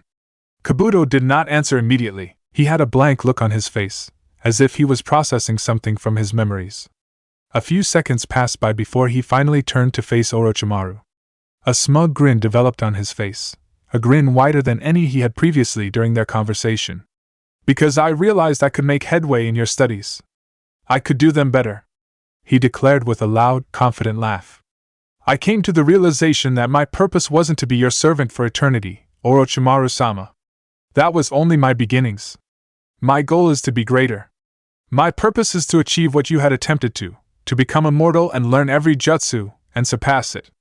Orochimaru remained quiet for a moment. His taunting demeanor seemed to fade and it was replaced with a scowl. Kabuto noticed the scowl and his grin grew even wider. He then proceeded to get into his face. So, as you know how the Edo Tensei works, I can make you say something by controlling you, or I can just make you willingly say something. Kabuto noted smugly. And considering our relationship, I felt it would be more appropriate if I didn't have to force you into it and allowed you the opportunity to willing pass on your information. So Orochimaru-sama, I have one question that I want you to answer for me. And that would be? Orochimaru's eyes narrowed at his former right-hand man. Taking his response as confirmation that he would give an answer, Kabuto got directly in front of Orochimaru's face. His grin seemed to disappear and a serious-looking face took its place. Where is Ryuchi Cave? Kabuto demanded. Chapter 54, Peaceful Waves. And again. Masakado instructed. All right. Naruto and Hyuga nodded their heads as they began writing their seals carefully. It had been a week since returning to Konoha from Mizu no Kuni. Naruto began his day the same way he had been since his arrival. After getting ready for the day and eating a quick breakfast, he would meet up with Hyuga and Masakado for Fuinjutsu practice. Masakado had designated one of the buildings in the clan estate to Fuinjutsu practice. They met up inside a large, open room with green brick flooring and walls, instead of wooden walls and tatami mat flooring, and began to work immediately upon arrival. Feeling a lot more relaxed and less under pressure to teach the Uzumaki as quick as he could, Masakado acted as a much more patient instructor. He only requested at least 2 hours of training with him each day, and urged both Hyuga and Naruto to practice individually on their own what they had reviewed during that day. After roughly a minute of careful writing, Naruto finished his seal before Hyuga. He then looked over to Masakado expectantly. The man briefly glanced over at the seal, noticing the kanjis for wind and shield, along with an ornate pattern that completely encased them. All right, we'll see if you did the seal right, Masakado mumbled as he quickly held out his right hand. His hand was immediately covered in stone that appeared bigger than his actual body. The man then charged forward at Naruto. Now defend! Naruto nodded again in understanding. He held out the seal with his right hand, directly in front of him. Fuinjutsu, Protective Winds! The seal activated instantly, glowing a bright light blue color. The seal then released winds that surrounded Naruto's body, forming a barrier of sort around him. Masakado's stone-covered fist made contact with the winds surrounding him instead of Naruto. The elder Uzumaki, however, continued to push forward with his attack, trying to break through the barrier. After a few more seconds of pushing, Masakado's technique finally broke through the barrier. The wind scattered, causing Naruto be wide open for the former Uzukage's attack. He was hit hard by the attack and knocked back a few feet. The blonde winced in pain, but managed to hold his ground slightly and prevent himself from getting knocked against the wall. Ugh! Naruto grumbled, trying to recover from the impact. Barrier needs to be a bit stronger, kid, Masakado informed him sharply. I'm still not giving it my all to bust through. Your seal still needs to be better. I'm trying, Naruto replied. Better than my progress with it. Hyuga grumbled as she still focused on drawing her seal. I can't even produce any protective winds around me. Naruto probably has an easier time with this since his chakra affinity is wind. Masakado explained with a shrug. I'd try working on a barrier with your affinity, but your natural affinity, fire, isn't known for being particularly defensive. I'd stick with this. You'll get it eventually. I know. Tayuya continued to grumble, still focusing on drawing her seal. Although, Naruto, I must be fair, you are making progress, the aged Uzumaki said, looking back to the boy. Tayuya has a point. You can actually produce the winds around you to block attacks. And I had to exert more pressure on you that time to break it than I've normally had to. I think if you keep working on the seal, you'll probably have it by either tomorrow or the next day. The Uzumaki then shook his head slightly. Hopefully Karen's been keeping up to date with her Fuinjutsu training. Speaking of her, is she alright? Naruto questioned. Did she ever write back once she got back to Kusa? She did. Tayuya sighed as she put her pen and sealing paper down and looked at Naruto. She was going to actually try and convince Kusa's government to allow her to be the ambassador to Konoha or something, basically try and convince them to allow her to live here. It obviously didn't work. A scowl then developed on the kunoichi's face. Now she's kinda on lockdown with the village. They're watching her carefully to make sure she doesn't abandon them and flee here. Fucking dumb. Masakado shook his head. She doesn't deserve any scrutiny. She's too nice. I'd agree with that. I mean, I get the concern and all, but Kusa's being dumb as fuck. Tayuya commented. She then noticed a scowl develop on Masakado's face as well and she immediately shook her head. No, we already discussed this, Masakado. You can't go and try and threaten them to let her come here. That'd cause some diplomatic bullshit and could get Konoha and Kusa into war. And while Konoha would mop that shithole off the planet, that's something that should not happen. You take me too literally.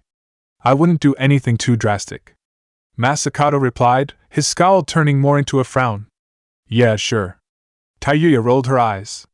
Well, maybe something may change. Maybe she can get permission at some point to move here? Naruto suggested with a shrug.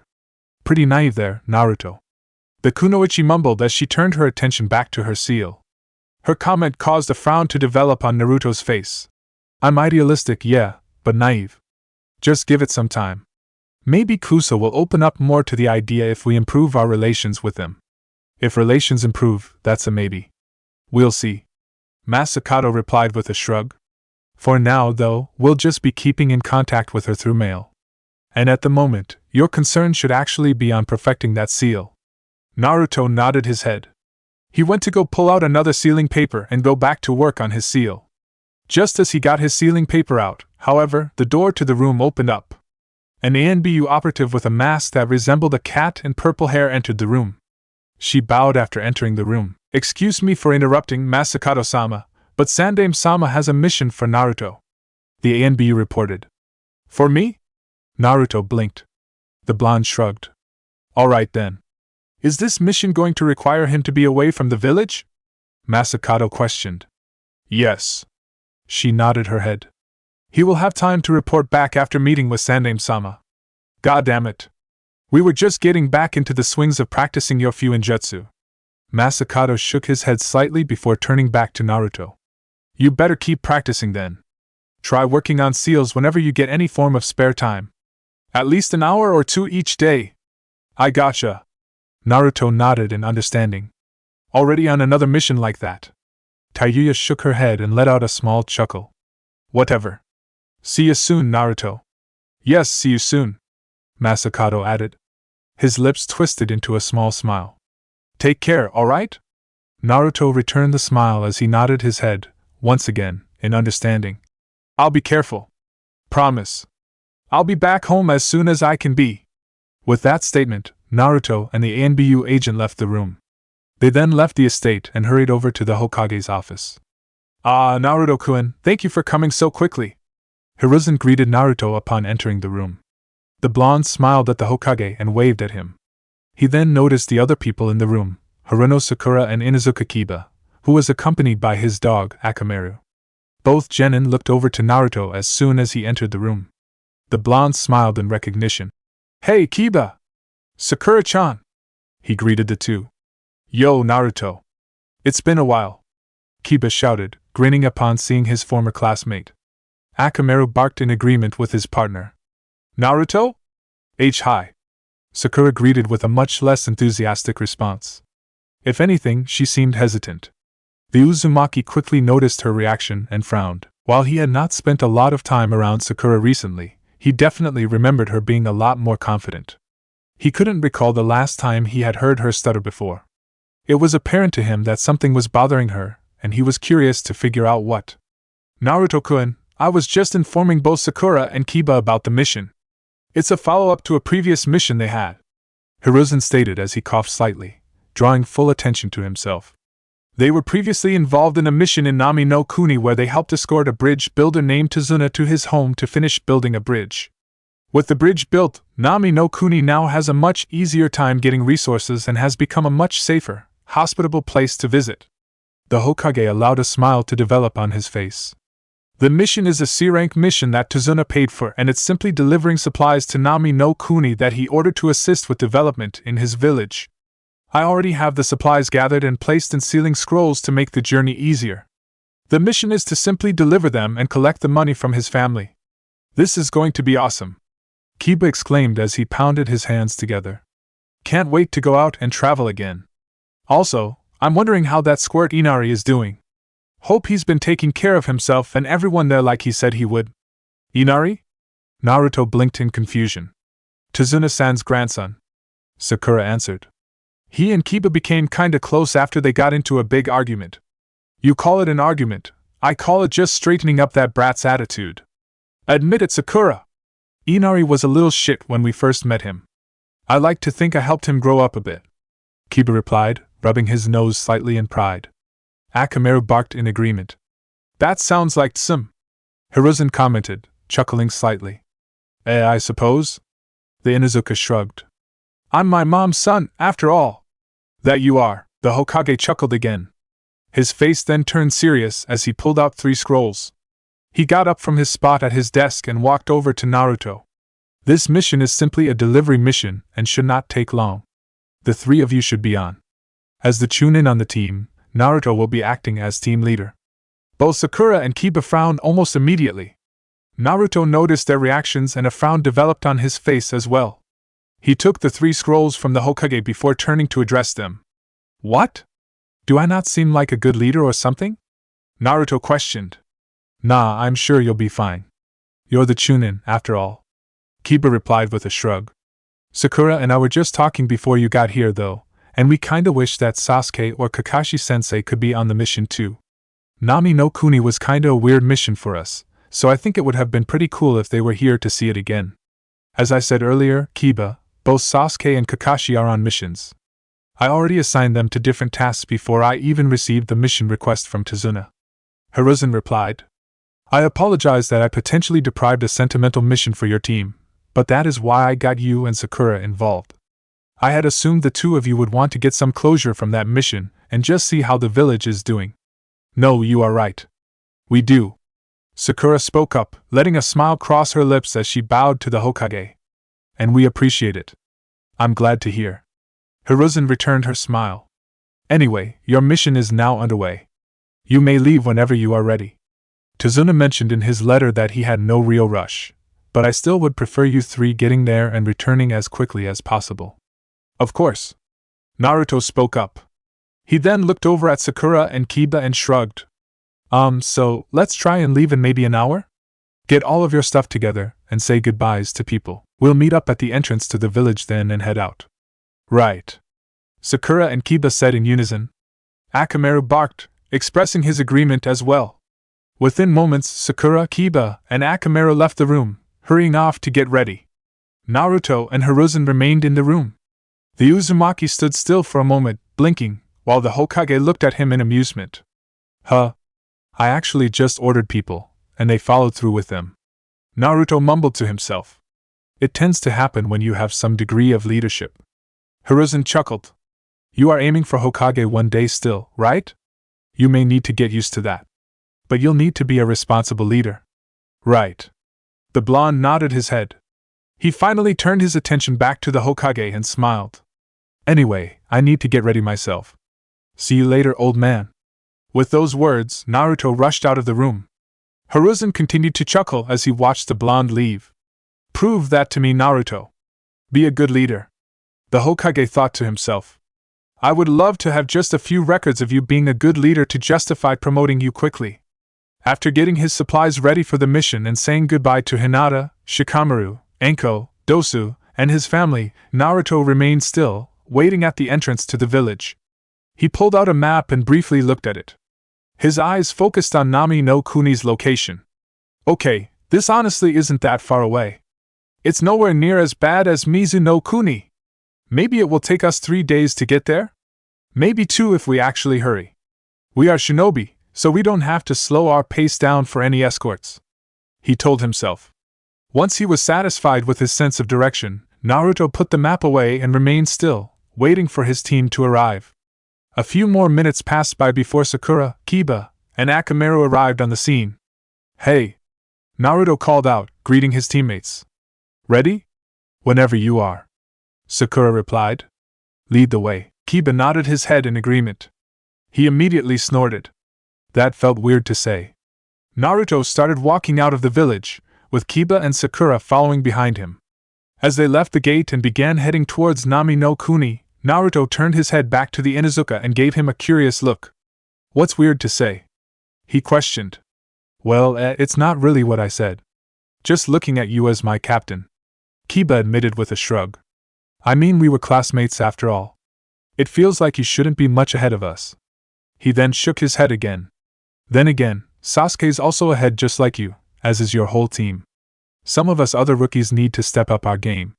Kiba's comments seemed to affect Sakura's mood, as a frown developed on her face again. Naruto noticed her frown, causing him to sigh. Anyway, let's really start heading out. The Uzumaki suggested. If we go at a quick enough of pace, I think we may make it to Nami no Kuni within 2 to 3 days. We just need to keep going for as long as we can. We'll stop for the night eventually, but I'd love to make as much progress as we can. Right. Both Sakura and Kiba stated, along with Akamaru, who barked to express his affirmation. The trio proceeded to rush out of the village and headed on the path towards Nami no Kuni. Naruto took the lead while Kiba and Sakura followed close behind. The group traveled in silence for a few minutes before the Inuzuka chuckled, breaking the silence. Isn't it weird, Sakura? That Nami no Kuni mission was the first chance where we got to really be shinobi, and we are going back again. He stated. I'd like to think the two of us have grown since then. Us especially. We've definitely matured as shinobi. I'd like to think so too. Sakura replied, smiling again. How'd that mission go again, by the way? Naruto questioned. I heard a couple things for you guys, but nobody really said anything. That mission was hell at first. Exciting, but hell, Kiba admitted. Akamaru barked in agreement. We got ambushed immediately after leaving the village and the rating of the mission got bumped up to an A-rank mission. Some dude named Gato was after Tsunade and hired a bunch of missing ninja to kill him. Kakashi-sensei protected us and is the reason we and Sasuke-kun did not die. The 3 of us, in particular, got overwhelmed by one of the missing ninjas in a 3-on-1 fight at the bridge. Sakura continued. It was an eye-opener. The shinobi world was a much more dangerous place than we ever could have thought. It just meant we have to take this more seriously. Kiba mentioned. I could have died that day. We all could have. So, I've tried to remember that every time I train to make sure something like that never happens again. The Inuzuka let a small smile develop on his face. Something like that was good for us. It really showed me, at least, what was important in life and motivated me to work a little harder on stuff. That's good to hear, at least. Naruto replied with a smile. That smile faded as he recalled his own C-rank mission and the encounter with Akatsuki. We had something like that happen on our first C-rank mission. It was scary. Almost killed us. But we didn't die. We survived. The smile returned to his face as he recalled meeting Han and his team. And I think I learned a lot about myself then too. That's good to hear, but that's almost kinda scary, Naruto. Something like that I think happened on Ino's team's first C-rank mission too. Sakura admitted with a slight shiver. I'm starting to think C-rank missions are cursed. Ha! Kiba snorted. No need to worry this time, Sakura. I'm sure Zabuza and the Ice Guy won't be showing up this time. Naruto's eyes widened at Kiba's words. While he remained focused on rushing down the path, he turned his head slightly to face the Inuzuka. Zabuza? Ice guy. Are you talking about Momochi Zabuza and Yuki Haku? He asked. Both Kiba and Sakura nearly gasped at Naruto's question. They remained silent for a second as they processed what he said before nodding their heads.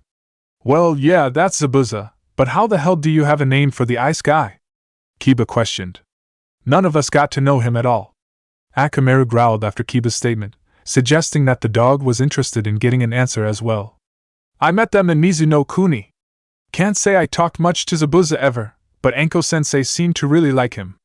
Naruto replied with a shrug.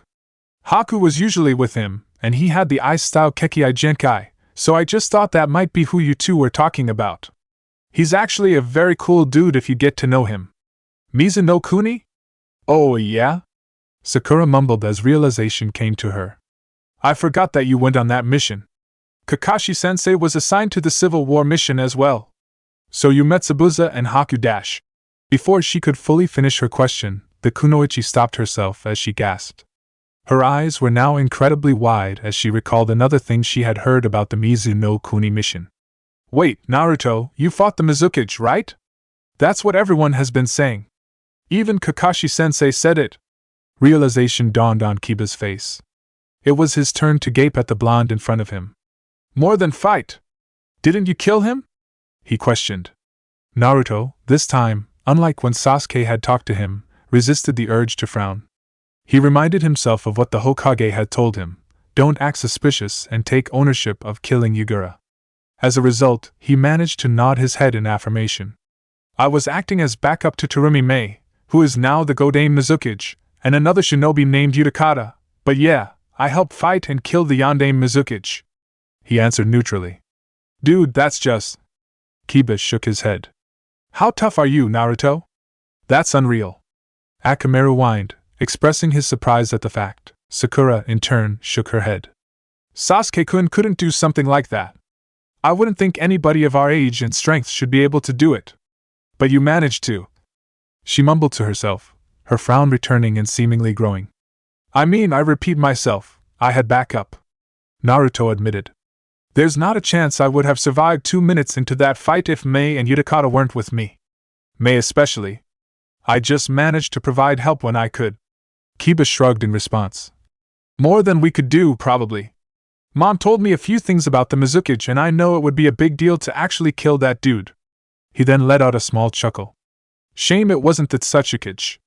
That bastard deserves his death when it comes. His joke caused Naruto's neutral face to drop into a scowl. Kiba noticed the change in mood and scoffed. Whatever, man, he grumbled. Thought you had enough pride in Konoha to not care about a stupid IWA joke, but whatever. Silence filled the area. None of the three shinobi said a word as they focused solely on their journey to Nami no Kuni. Checkmate, Shikamaru declared as he moved his final piece. Shikamaru grumbled to himself, shaking his head slightly and trying to ignore the smug look on his father's face. He went to get his remaining pieces and adjust them on the shogi board back to their starting position. Care for a rematch? Shikamaru asked. I'm always up for another game, but I might ask for one later. Shikaku replied as he stood up and stretched his arms slightly. Gonna go see if Inoichi and Choza are up for a drink. It's been a while since we last went out. His son blinked in response. Dad, you three met up for drinks 3 days ago. Like I said, it's been a while. The Nara clan head repeated himself. Shikamaru shook his head in disbelief before going back to adjusting the pieces on the shogi board. Shikaku looked at his son and chuckled at his reaction before he looked back to the shogi board. His eyebrow rose in curiosity as he recalled their match. Say, Shikamaru, I noticed that you were playing differently than usual. He noted. Shikamaru gave him a confused look, so his father sighed and proceeded to elaborate. You were a lot more careful with your pieces and seemed to get frustrated whenever I got any of your pieces, even the pawns. Any particular reason?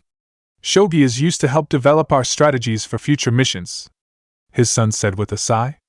I tried to see if I could emulate a real-life scenario and have a successful mission with no casualties.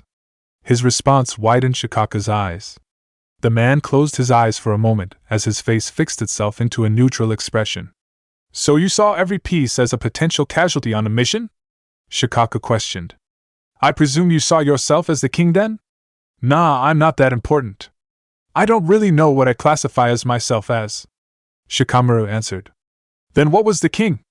His father pressed. Shikamaru closed his eyes and thought.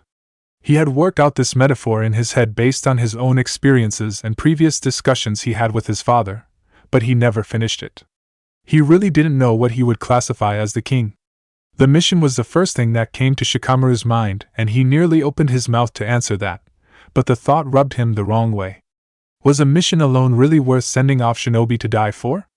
Shikamaru recalled his first mission, where his team stayed behind and fought off the Akatsuki shinobi to try and help Han's team survive. There was no mission involved with that, but they were still willing to do that. However, why were they? He opened his eyes as the answer hit him. The king is the will of fire, Shikamaru stated sharply. Every mission, every battle, every strategy is based on what is in the best interest for all people of Konoha. The desire to love and protect is what is important to all shinobi, and what we all are willing to die for. That is what the king is. Shikaku opened his own eyes and smiled at his son in pride. He nodded his head as he turned his head back to the shogi board.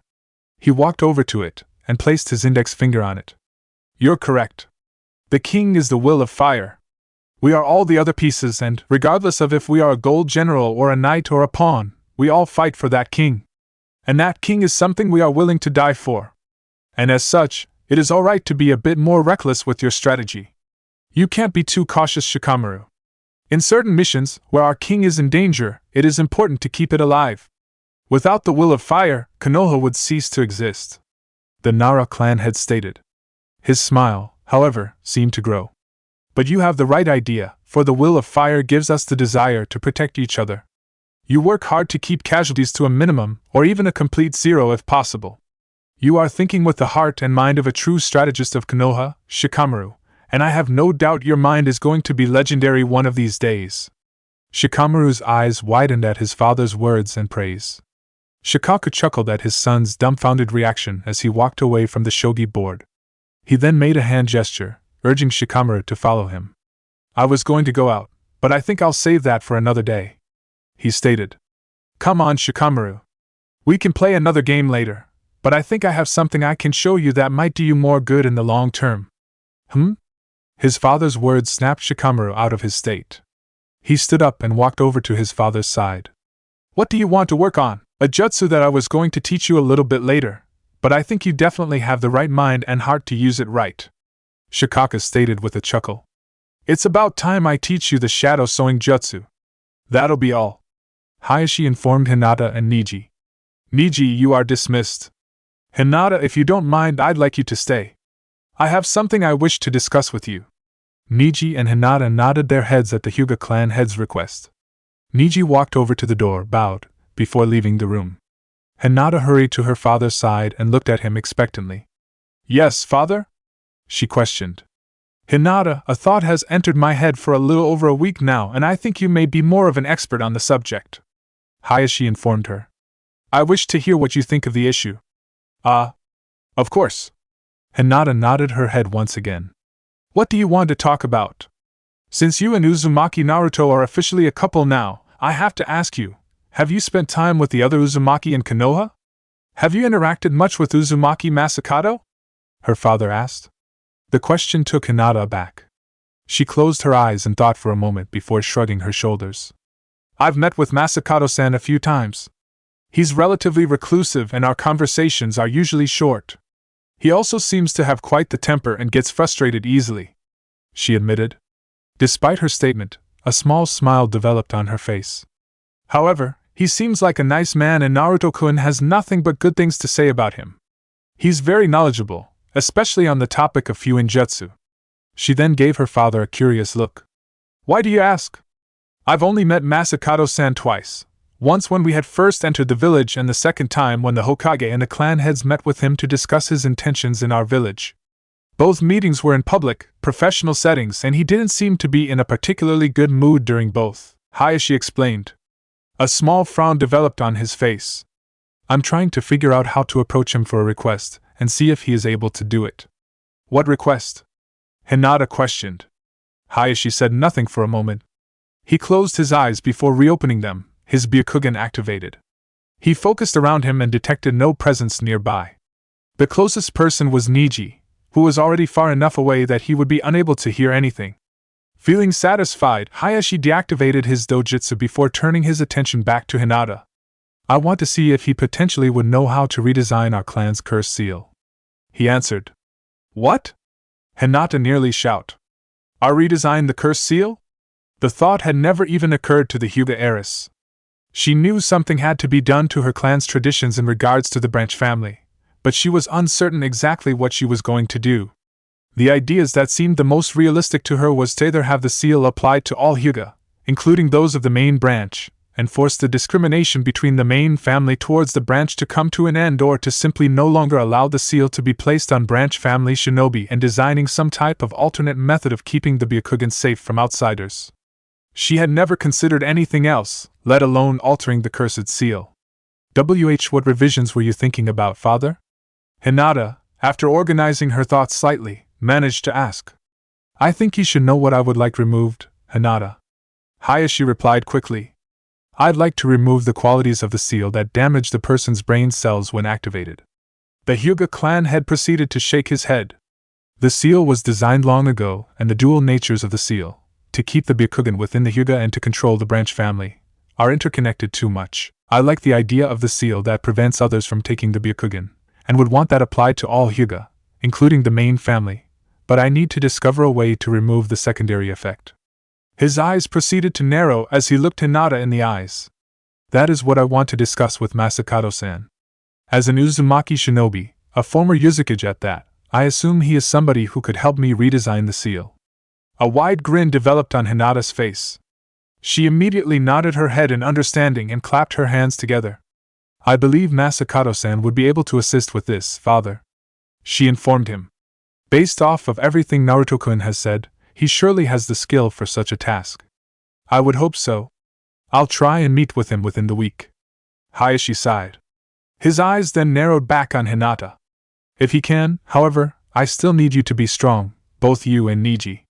The clan elders will object to this plan, which is why I intend on only bringing it up when both the seal is ready, if it is possible to be redesigned, and when you and Niji are strong enough that I can point to you both as potential leaders to the clan. I want to make you both the strongest main and branch family shinobi respectively and usher in a new era for our clan that will start with the two of you as the beacons for that era. I understand, father. Hinata proceeded to bow slightly. If it means potentially uniting the clan, I will work even harder. Good. Hiashi nodded his head. A small smile developed on his face. You've done well, Hinata. You've grown. I know your mother would be proud of you. His smile seemed to grow slightly wider. Tomorrow, I'd like to train for more time, if that's all right. I have an idea for a technique that I think could suit you. An idea? Hinata looked at her father in confusion. Well, to be honest, it's not my idea. It was one of your mother's, a jutsu she was unable to complete before she passed on, the Hyuga clan head stated. Hinata's eyes widened at his statement. She opened her mouth to speak, but he didn't seem to notice and continued to speak. However, I saved her notes. I think we can work on it. Hinata, perhaps you can complete the gentle step twin lion fists. A jutsu of mother's. Hinata closed her eyes. Her mother was somebody she had not really thought of as a shinobi too often. She had stopped going on frequent missions by the time she had Hinata, and she died giving birth to Hanabi. However, she had heard stories of her mother as a shinobi. She was considered an exceptional shinobi, both from other Konoha shinobi and other Hyuga clan members. Mother couldn't finish this jutsu of hers. Maybe it's too much for me.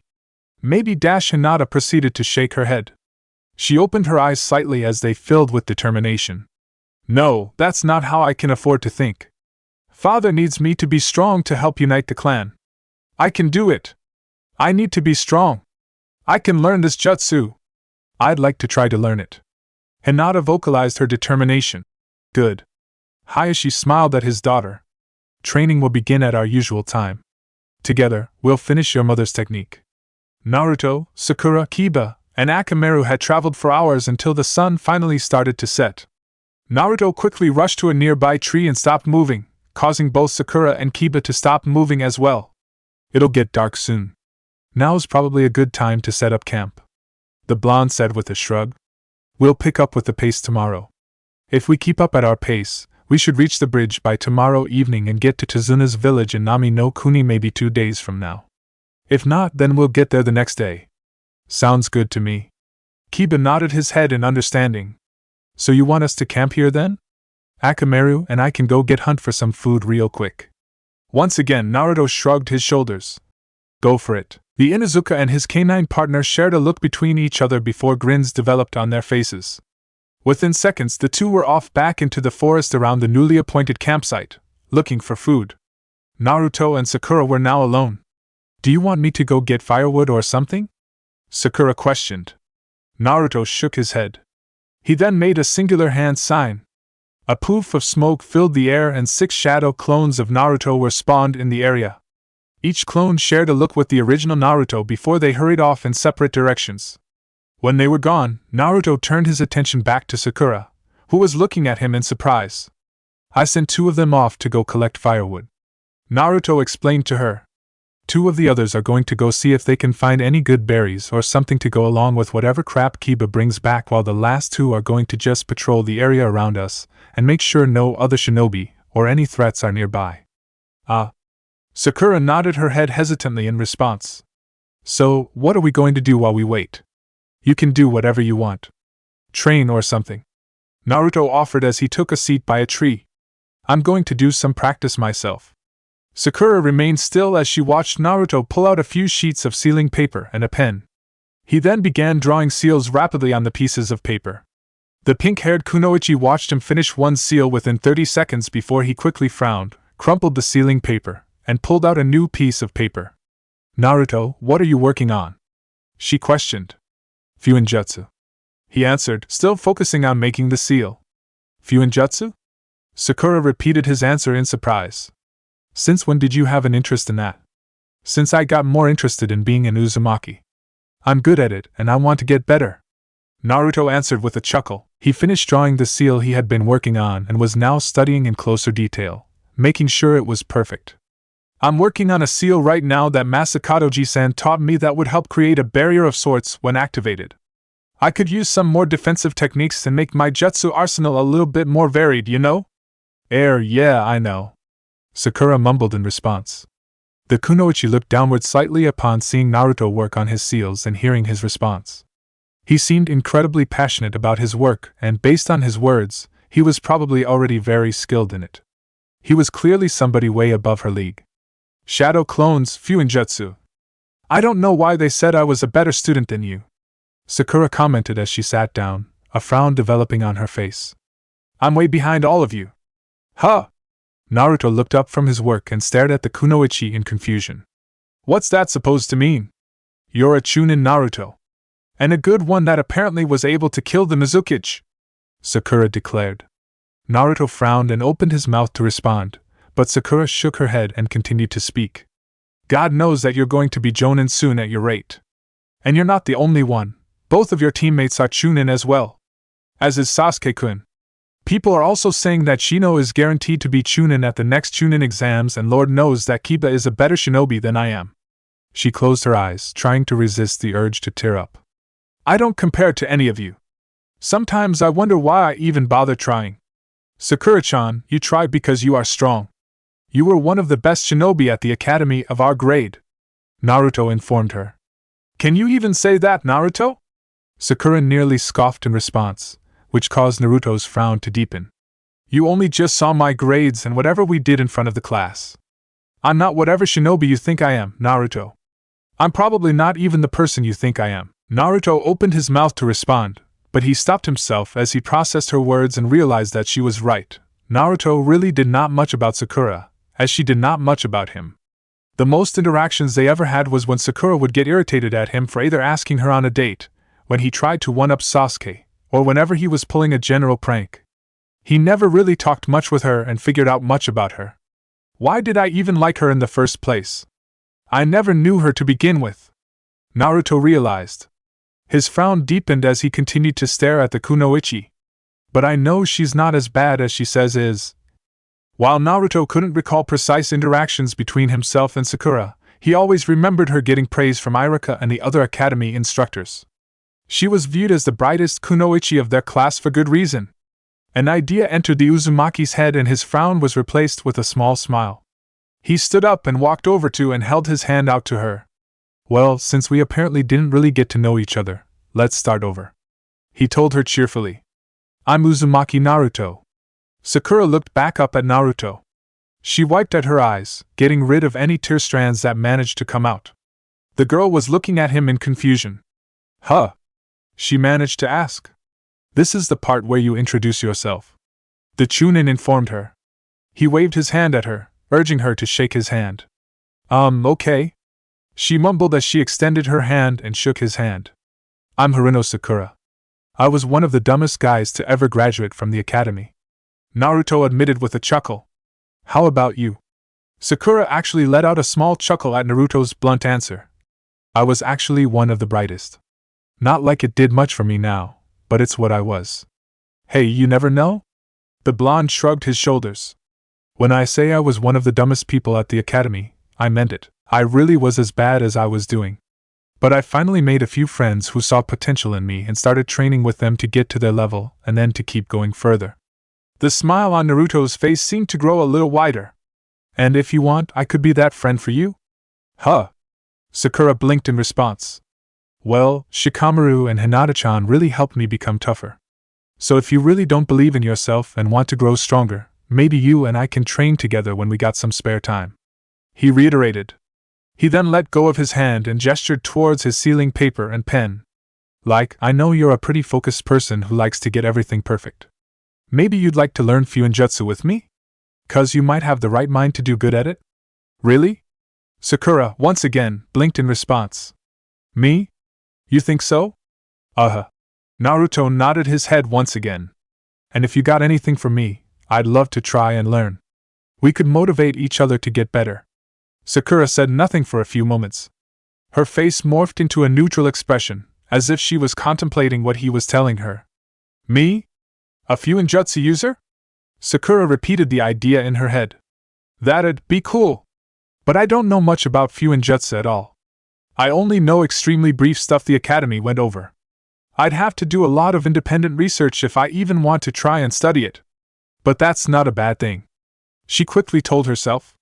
Her face morphed into a more relaxed, happier expression. Sakura, you were just telling yourself you need to work harder. You haven't found your niche yet.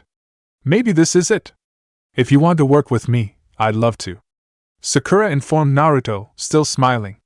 I was mostly looking into genjutsu at the moment, so if you'd like to try and help you with that in exchange, I'd definitely love to practice Fuinjutsu with you. I actually have piss poor chakra control, so I don't know if genjutsu is for me, but I definitely need more practice on dispelling genjutsu.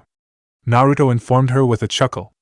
We'll work out the details when we're back in Konoha, but this stuff will definitely happen.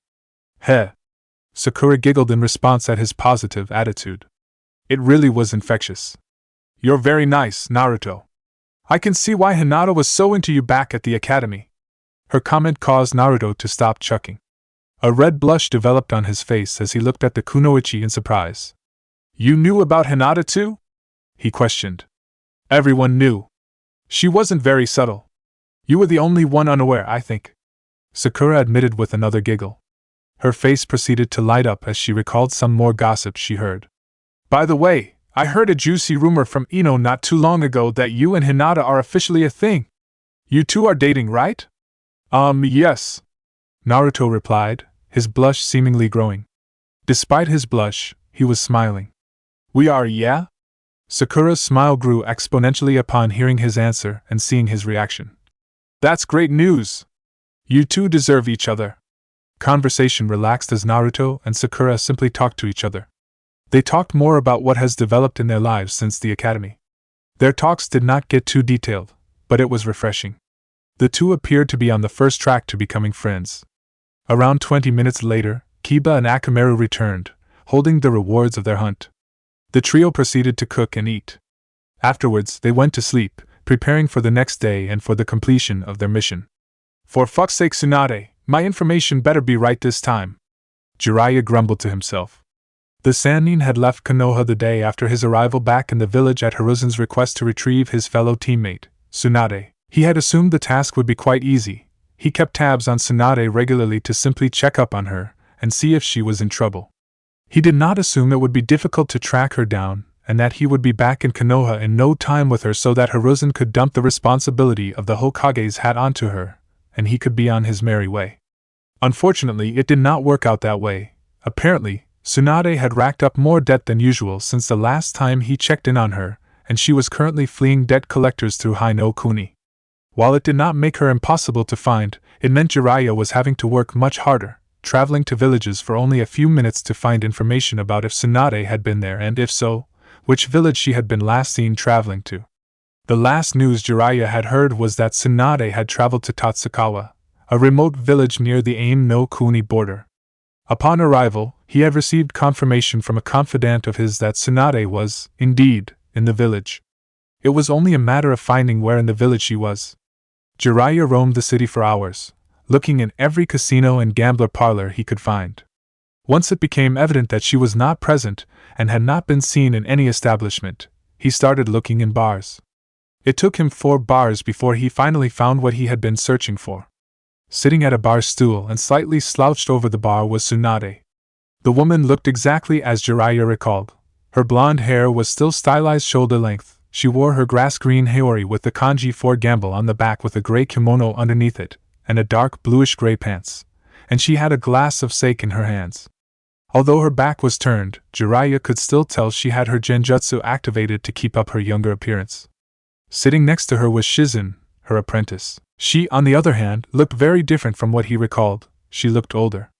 She had black, shoulder-length hair and was wearing a dark bluish-black kimono. She was holding onto a small pink pig in her hands and was looking at Tsunade in concern. Finally! Jiraiya nearly shouted as he walked forward into the bar. Tsunade! Both Tsunade and Shizen turned their heads at the sound of the voice. Both women appeared to be stunned at the sight of the white-haired man.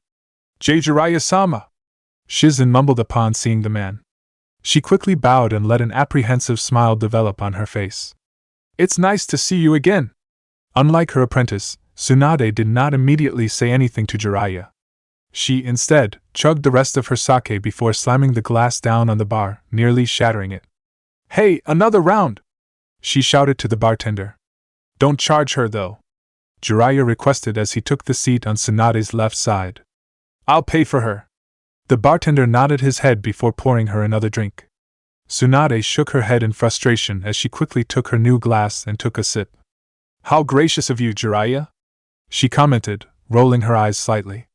What do you want? Wow, Tsunade, that's a harsh greeting. Jiraiya let out a chuckle. He signaled for the bartender to pour him a glass of sake before continuing to speak. I had assumed you would want to see me again after so long. You don't make casual visits anymore, Jiraiya, Tsunade replied plainly, taking another sip of her drink. You don't have the time for it. It means that this is going to be a business visit and it's going to piss me off. Tsunade-sama, Shizen admonished her mentor. Tsunade simply took another, longer drink of her sake, causing the black-haired kunoichi to sigh before turning her attention back to Jiraiya. Forgive her. We haven't had a particularly good day. We had to leave the last town we were in. Believe me, I know, Jiraiya grumbled as he finally received his own glass of sake. He took a long drink of it before placing his glass on the table and looking at Tsunade. He then pulled out the scroll Hiruzen had given him. Well, if you want to just get this business stuff out of the way, then here. Sarutobi-sensei wanted me to give this to you. Jiraiya held out the scroll to her. Tsunade looked over to him and took the scroll. She then opened it slightly. Before I look at this, should I be aware of anything? She questioned. I don't know. Jiraiya shrugged in response. Haven't read what he wrote. However, I do know that Sensei wants you back in Konoha. I'm not going back. Tsunade interrupted, her eyes narrowing. And Sensei thinks he has the authority to bring you back. Jiraiya replied immediately. His eyes narrowed as well. Just read the damn thing. Tsunade let out a small snort before turning her focus back to the scroll. She opened it fully and began to read it. Tsunade, before I get too far into this, please do I understand that I have been incredibly patient with you. I understood the grief that you were going through with the loss of your little brother and Dan. It was heartbreaking for me to lose both. I could only imagine what you are feeling. For that reason, I gave you permission to leave the village. I also decided I wasn't going to put you on any missing shinobi lists and allow you to stay away, so long as the village did not need you. I stand by that statement. Which is why I am here to tell you, unfortunately, that the village needs you. I am getting old, Tsunade. We had an invasion against our village that ended with my successor dying, and we had another invasion, led by your former teammate, that nearly killed me and destroyed the village. I'm not up for the job anymore. I want the village to be strong again. Therefore, I need you back. Konoha needs you. Bear in my mind, I think you will find some things enjoyable in the village. For example, the Uzumaki clan has recently started to develop again. We have 2 young shinobi who seem fit to usher in a new era for the clan, as well as the arrival of Uzumaki Masakato. Surely you know who he is. I'm sure your grandmother must have told you something about him when you were growing up. Regardless, I know you have some invested interest in the clan, as the Senju and Uzumaki were connected. I know that is something you'd be interested in at least. But I will be clear right now, Tsunade. This isn't a request for you to come back, this is an order. And I intend on enforcing it. If Jiraiya does not return with you, I will personally seek you out and bring you back. By force. And if I cannot find you even when I go to search for you, I will add you to the missing shinobi list. I'm sorry, but I need you back in the village. I hope you will be able to understand my logic and forgive me for this. I look forward to seeing you soon. Sarutobi Hiruzen, Sandaime Hokage Tsunade read through the scroll. Each word seemed to sober her up more and more. As she continued to read, her eyes narrowed further. By the time she finished it, she crumpled up the scroll in her hands before reaching for her sake glass.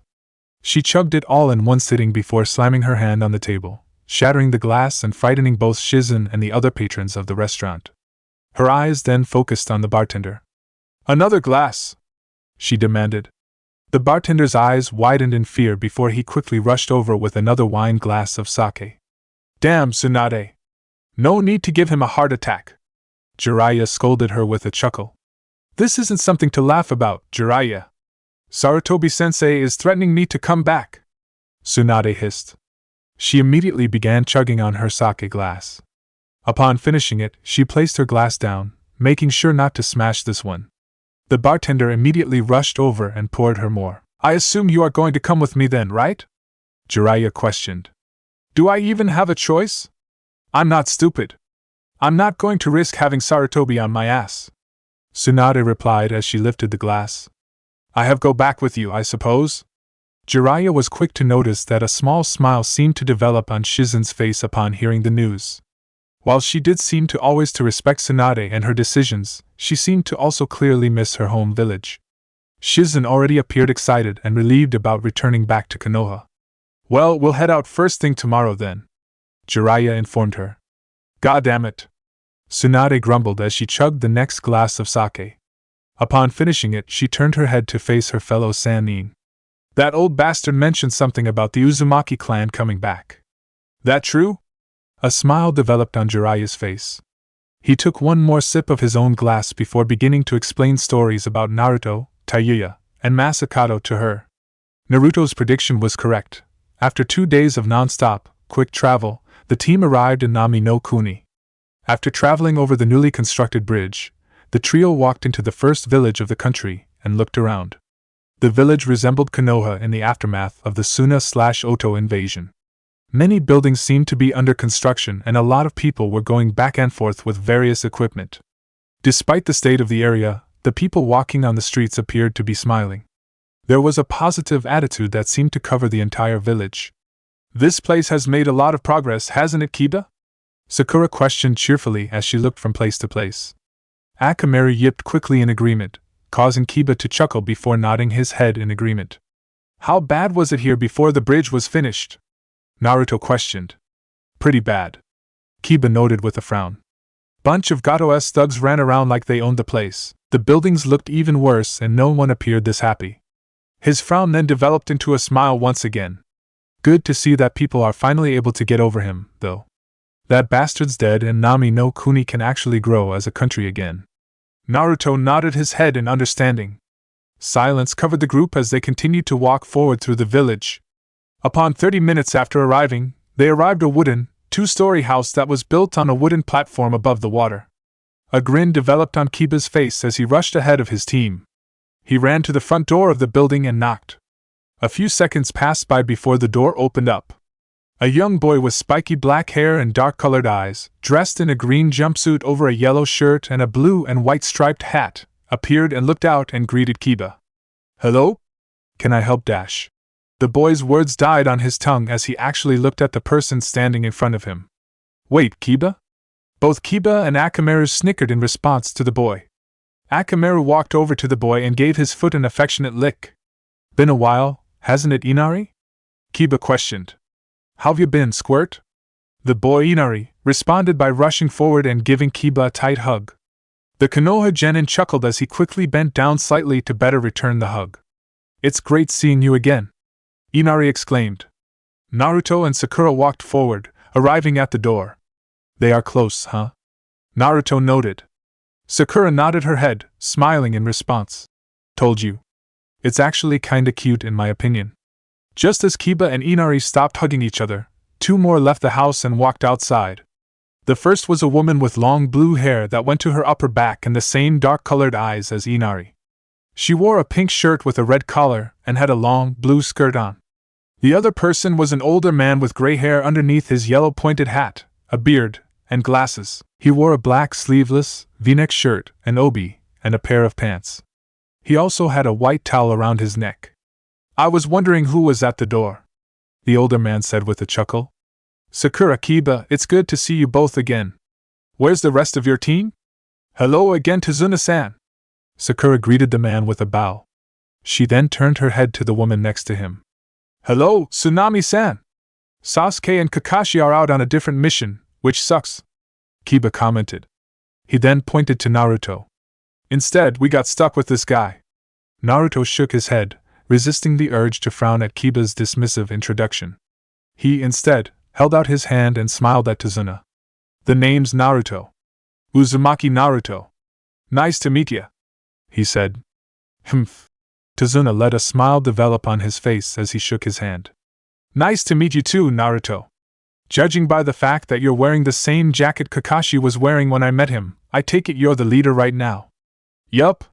The blonde nodded his head in affirmation. "You don't look much. You're pretty short," the man said with a loud laugh. Naruto's smile immediately fell. A small scowl developed on his face as he broke their handshake. "Hey, I'm not Dash, forgive him, Naruto-san. He's had a little bit to drink today." Tsunami spoke up, smiling at the blonde. She bowed respectfully. "It's a pleasure to meet you. Thank you for accepting my father's mission." "Yeah, really. Thanks for accepting it and getting it done so quickly," Tazuna admitted, shaking the back of his head slightly. "You all have the supplies I ordered, right?" "We got them, yeah," Kiba stated proudly. He then looked over at Naruto expectantly. "Hand them over to him, Naruto." Yeah? Naruto rolled his eyes as he pulled out the 3 scrolls that Hiruzen had given him. He then held them out to Tazuna. "I can unseal them for you now, if you'd like." "Nah, you can unseal them a little bit later." The bridge builder shook his head. "I need to pay you first and thank you all. You all should stay the night here." Tsunami spoke up. "Father and I do want to thank you all, especially knowing that you two are here, Sakura and Kiba.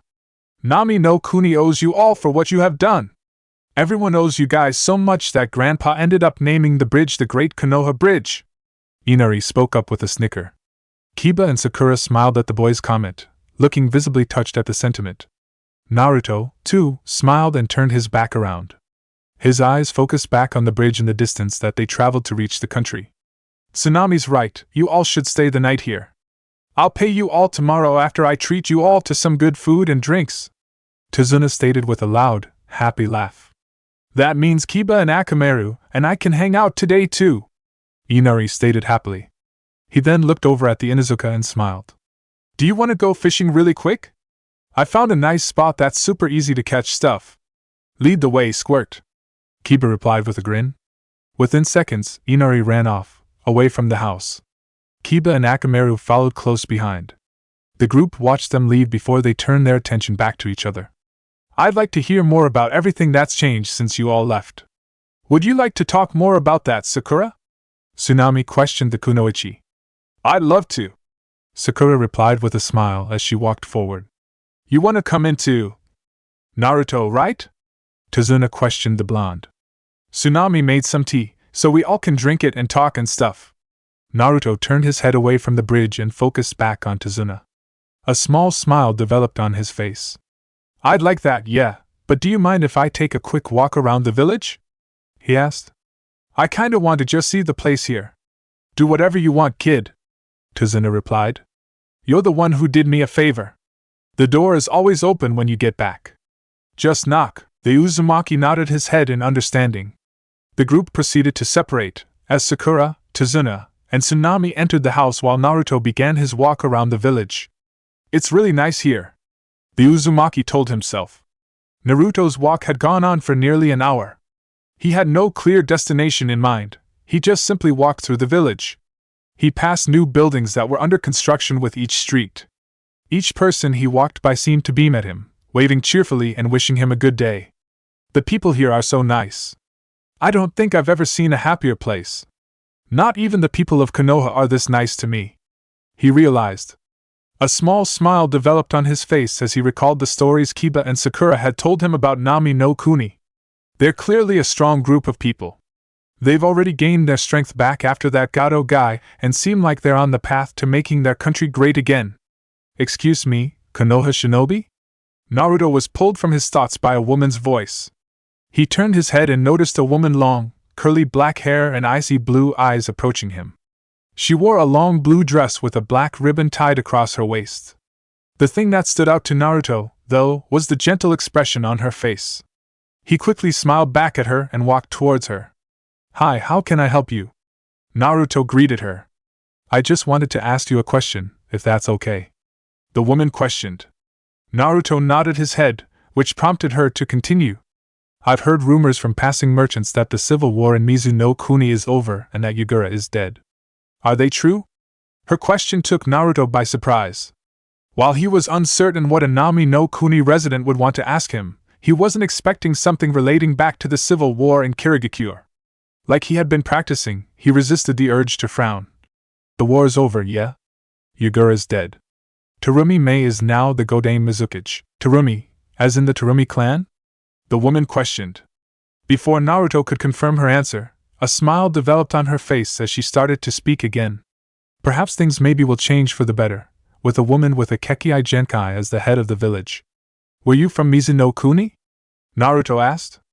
I was from a decently large village, but I was forced to leave once the civil war began, she said, the smile turning into a frown. I have a son and I didn't want him growing up in a place like that and potentially dying in the crossfires, so my brother and I moved here. The smile took a bitter note. Even when Gato was in power here, it was still better than being surrounded by full-blown war. That makes sense. The Uzumaki nodded his head in understanding. A smile proceeded to develop on his face. Things have changed, though, if you ever want to go back. I can't speak for the rest of Mizu no Kuni and where you are from, but I know Kirigakure itself has become safer again. Mei's trying to do as much work as she can to fix all the damage that has been done. And more people are able to come out as having Kekkai Genkai? Is that so? The woman questioned. Things are really getting better? Naruto, again, nodded his head. My friend, Shikamaru, has a good friend he worked with during the civil war named Yuki-Haku, and he's from a clan with a Kekkai Genkai. The woman's eyes widened at the name, but Naruto didn't notice as he continued to speak. Shikamaru would tell me all the time about everything Haku has said. There's a noticeable change in atmosphere in the area. It really has started to become peaceful again. And the Kirigakure shinobi are getting sent out on missions throughout Mizu no Kuni to make sure that violence in other villages ends. The smile on his face turned into a full grin. I know Kirigakure is a safe place again, and I think Mizu no Kuni as a whole will become safe again in the coming years. The black-haired woman remained still for a moment. She closed her eyes, processing Naruto's answer. A few seconds passed by before she let a smile grace her lips. When I asked my question, I was expecting to hear that another man like Hyuga had taken control of Kiri. I see that is not the case. Thank you so much for telling me all that, she told him. What's your name? Uzumaki Naruto. The boy greeted. Uzumaki? Her eyes widened once again. So, you've been to Kiri and Mizu no Kuni, correct, Naruto-san? And you, as an Uzumaki, feel it is safe? I do, And I have a cousin, Uzumaki Anoka, in Kiri that thinks it's safe as well. Naruto nodded his in affirmation. The smile returned to the black-haired woman's face and seemed to grow exponentially. I see. I'm so pleased to hear that my home village of Kiri is finally safe again. I'll inform my son and brother immediately, and see if they wish to return as well. Perhaps see the family you mentioned I have in the village, the woman said cheerfully. She then bowed to Naruto, who was now looking at her in surprise. It was a pleasure speaking to you, Naruto-san. My name is Kahayo. Yuki Kahayo. I'm not certain how much you, in particular, were involved in the Kirigakure Civil War, but from the bottom of my heart, thank you for helping rid the village of the hate and violence that forced me to flee my home. Thank you so much. With those words, the woman, Kahayo, started to walk away. Naruto stood still, watching her leave. A few seconds passed by before he fully recovered. Another smile developed on his face as he finally began to walk in the direction he came from, towards Tazuna's house. Haku, you are going to have some company soon, I think. He realized. Can't wait to tell Shikamaru about this. Anko sighed after arriving in the forest of death. She looked upward in the sky.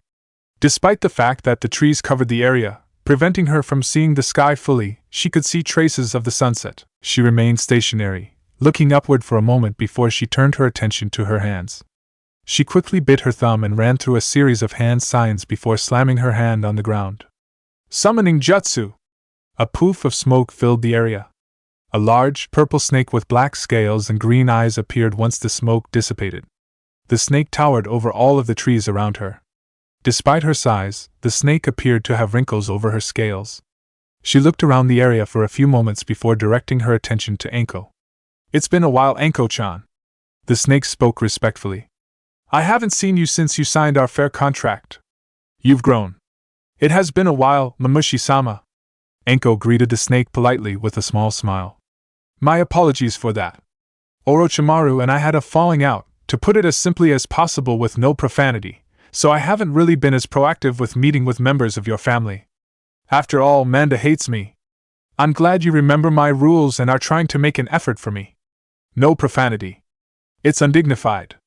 The snake, Mamushi, seemed to smile in response to Anko's comment. That smile faded almost immediately after. And I understand. I was never fond of Orochimaru, to be honest. And I've just about had it with Manda. Ungrateful hatchling. I hatched him and he lets the position of boss snake go to his head. Bah. Anko chuckled in response. It had been so long since she last summoned Mamushi that she forgot a few things about her. Talking to her for the first time in years felt like a reunion long overdue to her. I have no intention of ever talking to him again, and have no intention of ever summoning the snakes like him. That's why I wanted to go through you and talk to you, Anko said. Well, I'm here now. Mamushi let out a small chuckle before looking at Anko in curiosity. Judging by your word choice, though, you seem to have a request for me. What can I do for you, my child? In the past year, I've taken on a few students. And it's been one of the greatest experiences of my life, honestly.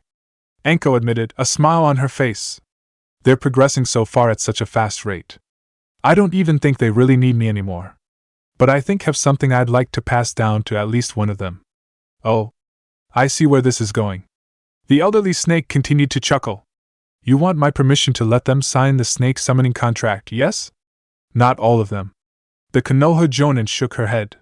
One of them already signed a contract with the toads. She noticed the frown on the snake's face and immediately shook her head. Don't think bad of him for that. It's a student-teacher thing. He also got some training from Jiraiya, so it makes sense. Jiraiya, he's an interesting man. Mamushi commented with a sigh. But he seemed like he had a good spirit. I would have much preferred him as our summoner than your instructor. And I would have preferred him as my sensei as well. Anko shook her head for a moment. But getting back to the topic, I have 2 students who I would like to sign it. As the snake in charge of the summoning contract, I can give my permission. I also happen to trust you and like you, Anko-chan. You can pass down the contract. Mamushi informed her. Almost immediately after her comment, a frown developed on her face. However, I must ask that you only let one sign it. Only one? Anko questioned, frowning slightly. Forgive me, but I must keep the interests of my snakes in mind and, to be frank, we, as a summoning clan, are tired of the constant use Orochimaru put us through. I would like to have less and less people summon us so that way we can recover from all the numbers we have lost due to Orochimaru and his various schemes. She informed the human. I respect you as a shinobi and a person, Anko-chan, which is why I will allow you to pass it down to a student. I can trust that whoever you pass it on will be a shinobi like you who won't abuse our clan. However, I'll remain firm about this. Only one summoner. Anko frowned in response. She was hoping to give the opportunity to both Shikamaru and Hinata. However, she wasn't going to argue with Mamushi. If she was allowing her to let even one sign it, she was going to take it. As a result, she bowed her head in respect. I'll make arrangements then. Thank you so much, Mamushi-sama. She told her. Please do. I'm sure I will greatly enjoy their company.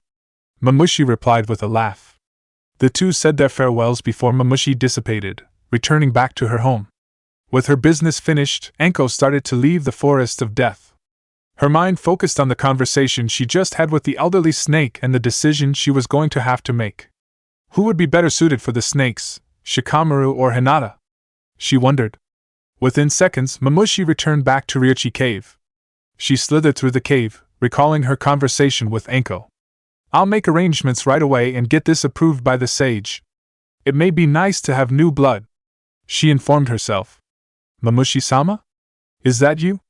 Mamushi snapped out of her thoughts and looked towards the source of the voice. Standing in front of her was a human, the gray-haired young man who had physically arrived to Ryuchi Cave and has asked to be trained. Professional as always, Mamushi forced a smile on her face. Good evening, Kabuto-san. I assume you are doing well. I am, but apparently not as well as you. You appear to be in a great mood. Kabuto chuckled in response. What's the occasion? Nothing in particular. Just thinking of fond memories. You tend to have a few good ones when you've lived as long as I have. The snake replied. I understand. Maybe one day I will have memories just like those. Kabuto chuckled. He then proceeded to walk away, heading down a tunnel within the cave. I was just heading to meet with the sage again for training. Do you want me to give him your regards? Please do, Mamushi requested. With those words, the two parted ways. Kabuto continued walking down the tunnel that he had been heading into while Mamushi slithered away. Upon getting away from him, a scowl developed on her face. I don't understand where he came from and how he knew where this cave was. Apparently he was an assistant to Orochimaru? I have no idea how he and Manda convinced the sage to let him train here and sign the contract himself. Mamushi thought to herself, her scowl deepening. Anko-chan, I hope whoever you signed the contract is a more trustworthy person than him. I do not get a good read from this Kabuto fellow. Mamushi forced the thoughts out of her head as she turned her attention back to her plans for Anko's student, whoever they were. Tsunade and his family were incredibly sweet and caring to Naruto and his team. They cooked a large meal and provided good company, happily chatting with them about various topics. It did not take long for time to pass and night to fall over the area. Tsunade quickly showed the shinobi to the guest room where they'd be staying before he, Tsunami, and Inari retired for the night. Don't know about you guys, but I'm still a bit awake. Anybody want to go out for a walk with me or something? Kiba questioned. I'm actually pretty sleep, Sakura admitted with a yawn. I'm gonna stay in. Sakura opened the door to the guest room and walked in. As soon as she opened the door, Akamaru let out a yawn of his own before walking into the room himself. What? Akamaru? You too? Kiba shook his head at his partner's behavior. He then turned to Naruto and looked at with an expectant look. You gonna stay in too, I suppose? The Uzumaki shook his head. Nah, I'm not fully tired. I can go out with ya. Kiba smiled slightly at Naruto's comment. The two proceeded to walk out of Tsunade's house and into the streets of the village. The moon was high in the sky above them, providing the only real source of light in the area. Naruto and Kiba walked with no real direction in mind. Both shinobi were quiet at first, not having anything to say, until Kiba let out a sigh. It's nice being back here and seeing that it's kinda rebuilt itself, he said. I bet. Naruto nodded his head in understanding. If I didn't know about the stories you all have told me, I wouldn't think anything bad about this place. That's good. That's really good, Kiba replied. The Inuzuka then gave Naruto a curious look. Did you feel anything like that when you were in Kiri? Sorta. I wasn't in Kiri before the invasion, but I was in Mizuno Kuni for a bit, and I definitely got to see what Kiri was like after the war was really over. Naruto smiled at his memories. It was nice. Really nice. Knowing all the stuff about Kiri's reputation, it really felt like the place was getting better. By the time we left, I honestly felt like the place was going to become a lot better. Heh. Sure, it was nice. Kiba snickered. Wish I could have gone on that mission. Sounds incredibly awesome. Conversation stopped there for a moment. Naruto and Kiba turned their attention back to their walk. Nearly a minute passed by before the Uzumaki turned to face Kiba. Thinking back to his mission in Kirigakure reminded him of an earlier joke Kiba had made, which caused him to frown. Can I ask you a question, Kiba? He asked. The Inuzuka looked at him in confusion for a moment, before nodding his head. Shoot. Why do you dislike IWA so much? Naruto questioned. 'Cause IWA sucks, dude. Kiba answered simply. He gave Naruto a confused look. You know the history, don't ya? As much as you worship the Hokage, I thought you'd know something about them since our yandame became famous for fighting against them. I know all about the Third Shinobi World War, Kiba. The Uzumaki replied, crossing his arms over his chest. I'm not a dumbass. Then why even ask the question? Kiba answered, glaring slightly. IWA did a lot of fucked up shit during the war, Naruto. Like a lot. I'm not asking about what IWA did. Naruto shook his head. I asked why you hate them so much? Dude, because they killed Konoha shinobi. Have some fucking pride in your village. Kiba growled. Do you even know how many Inuzuka clansmen died during the war? How many people my mother and father knew? My uncle died then, for fuck's sake. Naruto remained quiet for a moment. Both shinobi stopped walking. Kiba tightened his hands into fists and began to release minor killing intent. Naruto stared at him for a few moments, a frown on his face, before he simply shook his head. This caused Kiba to growl once again as he rushed up to Naruto and got in his face. Don't act so high and mighty about this, Naruto. I know you hated IWA just as much as I did back in the academy. We made IWA jokes all the fucking time. Kiba reminded him. I grew up, Kiba. Naruto shouted back. He pushed back against Kiba, getting him out of his face. The Inuzuka raised one hand and looked as if he was going to swing at the Uzumaki. The fuck does that mean? Is growing up another way to say that you don't care about all the lives we lost during the war? No. Kiba, don't you dare assume I don't care. I want to be Hokage for a reason. I care about the village and I care about all people in it. Don't assume shit about me. Naruto snarled back. I just had to come to the realization that we weren't much better during the war. What? The Inuzuka snapped. We killed IWA shinobi too. A lot of them. The Chunin informed him sharply. The Yandame himself killed 1,000 people in one battle, which, on paper, sounds badass until you realize that 1,000 families in IWA lost a brother, sister, father, mother, child, whatever. Everyone lost family, Konoha, IWA, Kiri, Suna, and Kumo. Naruto's face softened as he looked downward. And it all repeats. Someone like you hates IWA for everything they did to your clan. Someone like Risho hates Konoha for everything they did to his clan. And we all grow up hating each other, and no longer seeing them as human, only wishing death for them. Kiba's demeanor seemed to soften. The genin seemed to relax. There was still a scowl on his face, but he seemed to be paying attention to what Naruto was saying. The same stuff happened in Kiri. The government blamed the war on people with Kekkei Genkai and fostered that same hate. The Jinchuriki sighed. Hate leads to war. Hate leads to people coming back from missions dead. Hate leads to funerals and crying families and friends. Kiba's scowl vanished as his eyes dropped to the ground. Naruto looked up to him, expecting some type of response, but the Inuzuka remained quiet. The blonde sighed and looked up to the moon before continuing his speech.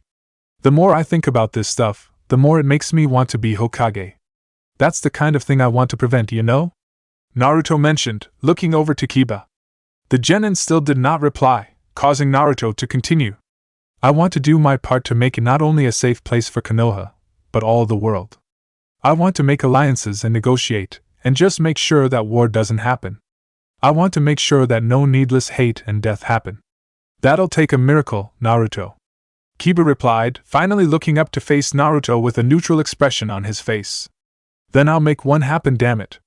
Naruto exclaimed, pounding his fists together. That feeling of peace you and I were talking about earlier? I want that to be everywhere. And I'll do everything in my power to make sure it spreads everywhere. The Inuzuka remained still, looking at Naruto carefully with the same neutral expression. Naruto didn't seem to notice. He was looking at the moon in the sky and thinking of the future. Roughly a minute passed before Kiba finally broke the silence with a small chuckle. Naruto turned to face him only to see a small smile on his face. Some goal you got there. Don't know if it's possible, but hell, it sounds like a nice world you want to make. Kiba admitted. He held out his hand. That's something I can support. I'll try and do my own part to help with that, even if it's going to be hard. Naruto looked at Kiba in surprise at his statement. Soon, a grin developed on his face as he quickly took Kiba's hand. They both shook hands. Both Konoha shinobi quickly returned to their walk, this time heading back to Tsunade's house. No words were said throughout the walk. No words were needed. They were seemingly satisfied with how their conversation had ended and didn't want to change that. Both shinobi walked, enjoying the quiet and the peace around them. Are you fucking serious, Kakuzu? Kakuzu shook his head as he ignored the rampant screaming of the man next to him. He briefly looked over to him, a man with gray hair styled backwards, wearing the same black cloak with a red cloud pattern that he wore with black pants underneath, and carrying a red triple-bladed scythe, and sighed. His eyes then turned downward to the reason for the man's screaming, a now-deceased body of a Kirigakyu shinobi. Haiden, we've discussed this already when we agreed to hunt him. Kakuzu informed the man, now identified as Haiden. This man had a high bounty in Kumo. I'm taking him in and collecting the bounty. Bullshit. This is like the third kill we've made as a team and I haven't gotten a chance to do my ritual and sacrifice to Jashin-sama on any of them. The gray-haired man hissed. He quickly reached into the inside of his cloak, pulling out an amulet with an upside-down triangle on it. I've already prayed for forgiveness too many times. I need to sacrifice this asshole. Not happening. Kakuzu shook his head as he picked up the Kiri shinobi's body. Fuck you! Haiden hissed. The former Takigakure shinobi shook his head. For once, can Pain assign me a partner that's not a dumbass? Kakuzu questioned. I'd rather have Nasamurita back. As annoying as he was, at least he wouldn't argue with me about me going after bounties. Can't believe I let you drag me all the way out to the middle of fucking nowhere just so you can collect another bounty. Haiden shook his head before glaring at his partner. Money is the root of all problems, Kakuzu. It'll be useless to you when you are burning in hell. If there is such a thing as hell and I somehow die and end up there, then I'll be fine. Everything operates on money and business. It'll just be a new environment I'll adapt to. Kakuzu replied dismissively. By the way, I wouldn't call this the middle of nowhere. We are right by the Great Konoha Bridge at the Hai no Kuni and Nami no Kuni border. This spot has been booming in regards to business since the completion of the bridge. Like I give a fuck. Haiden hissed in reply. Konoha's too far away and Nami has no shinobi village. There is literally no reason to be out here. God damn it. I'm not dealing with another episode of his. I'm not in the mood for his bullshit. Kakuzu shook his head. There's gotta be some way to get him to shut up. Within seconds, an idea entered the former Taki shinobi's mind. If you want to kill something so bad, why not slaughter some villagers nearby? There's villages on both sides of the bridge. Kakuzu suggested. I will, but I don't want civilians. They're not worthy sacrifices to Jashin-sama. Haiden grumbled. Then wait. I'm certain that some shinobi should arrive here at some point, Kakuzu continued to suggest, shrugging his shoulders slightly. If anyone has a mission in Nami no Kuni, they'll have to cross the bridge. You'll certainly find someone to slaughter soon. The former Takigakure shinobi proceeded to start walking away. I'm going to go cash in this body. I'll be back here in 2 days. I'm sure by then at least a team of shinobi will have passed by that you can kill. You're just going to up and leave like that? Haiden questioned, scowling slightly. You're an adult. You don't need company all of the time. Kakuzu informed him sharply. I'll repeat myself. I'll be back in 2 days. Pain wants us all to meet with him to discuss things in 3 days. So stay here, kill any passerby shinobi, and we'll be back together to meet up with the leader. Whatever. Do whatever. I'll just wait here. The gray-haired shinobi grumbled. Fuck you. Kakuzu didn't reply. He simply continued to walk as he headed in a random direction to turn in his bounty. Haydn remained where he was and sat down. He looked up to the sky, staring into the moon. Guess I'll just wait here. Entertain myself? The man shook his head. Fuck you, Kakuzu! A malicious grin quickly developed on Haydn's face as he reached for his amulet again. He tightened his grip on it. Then again, he has a point. I'm sure that at least one team will pass by here, and I'll sacrifice them each for Jashin-sama.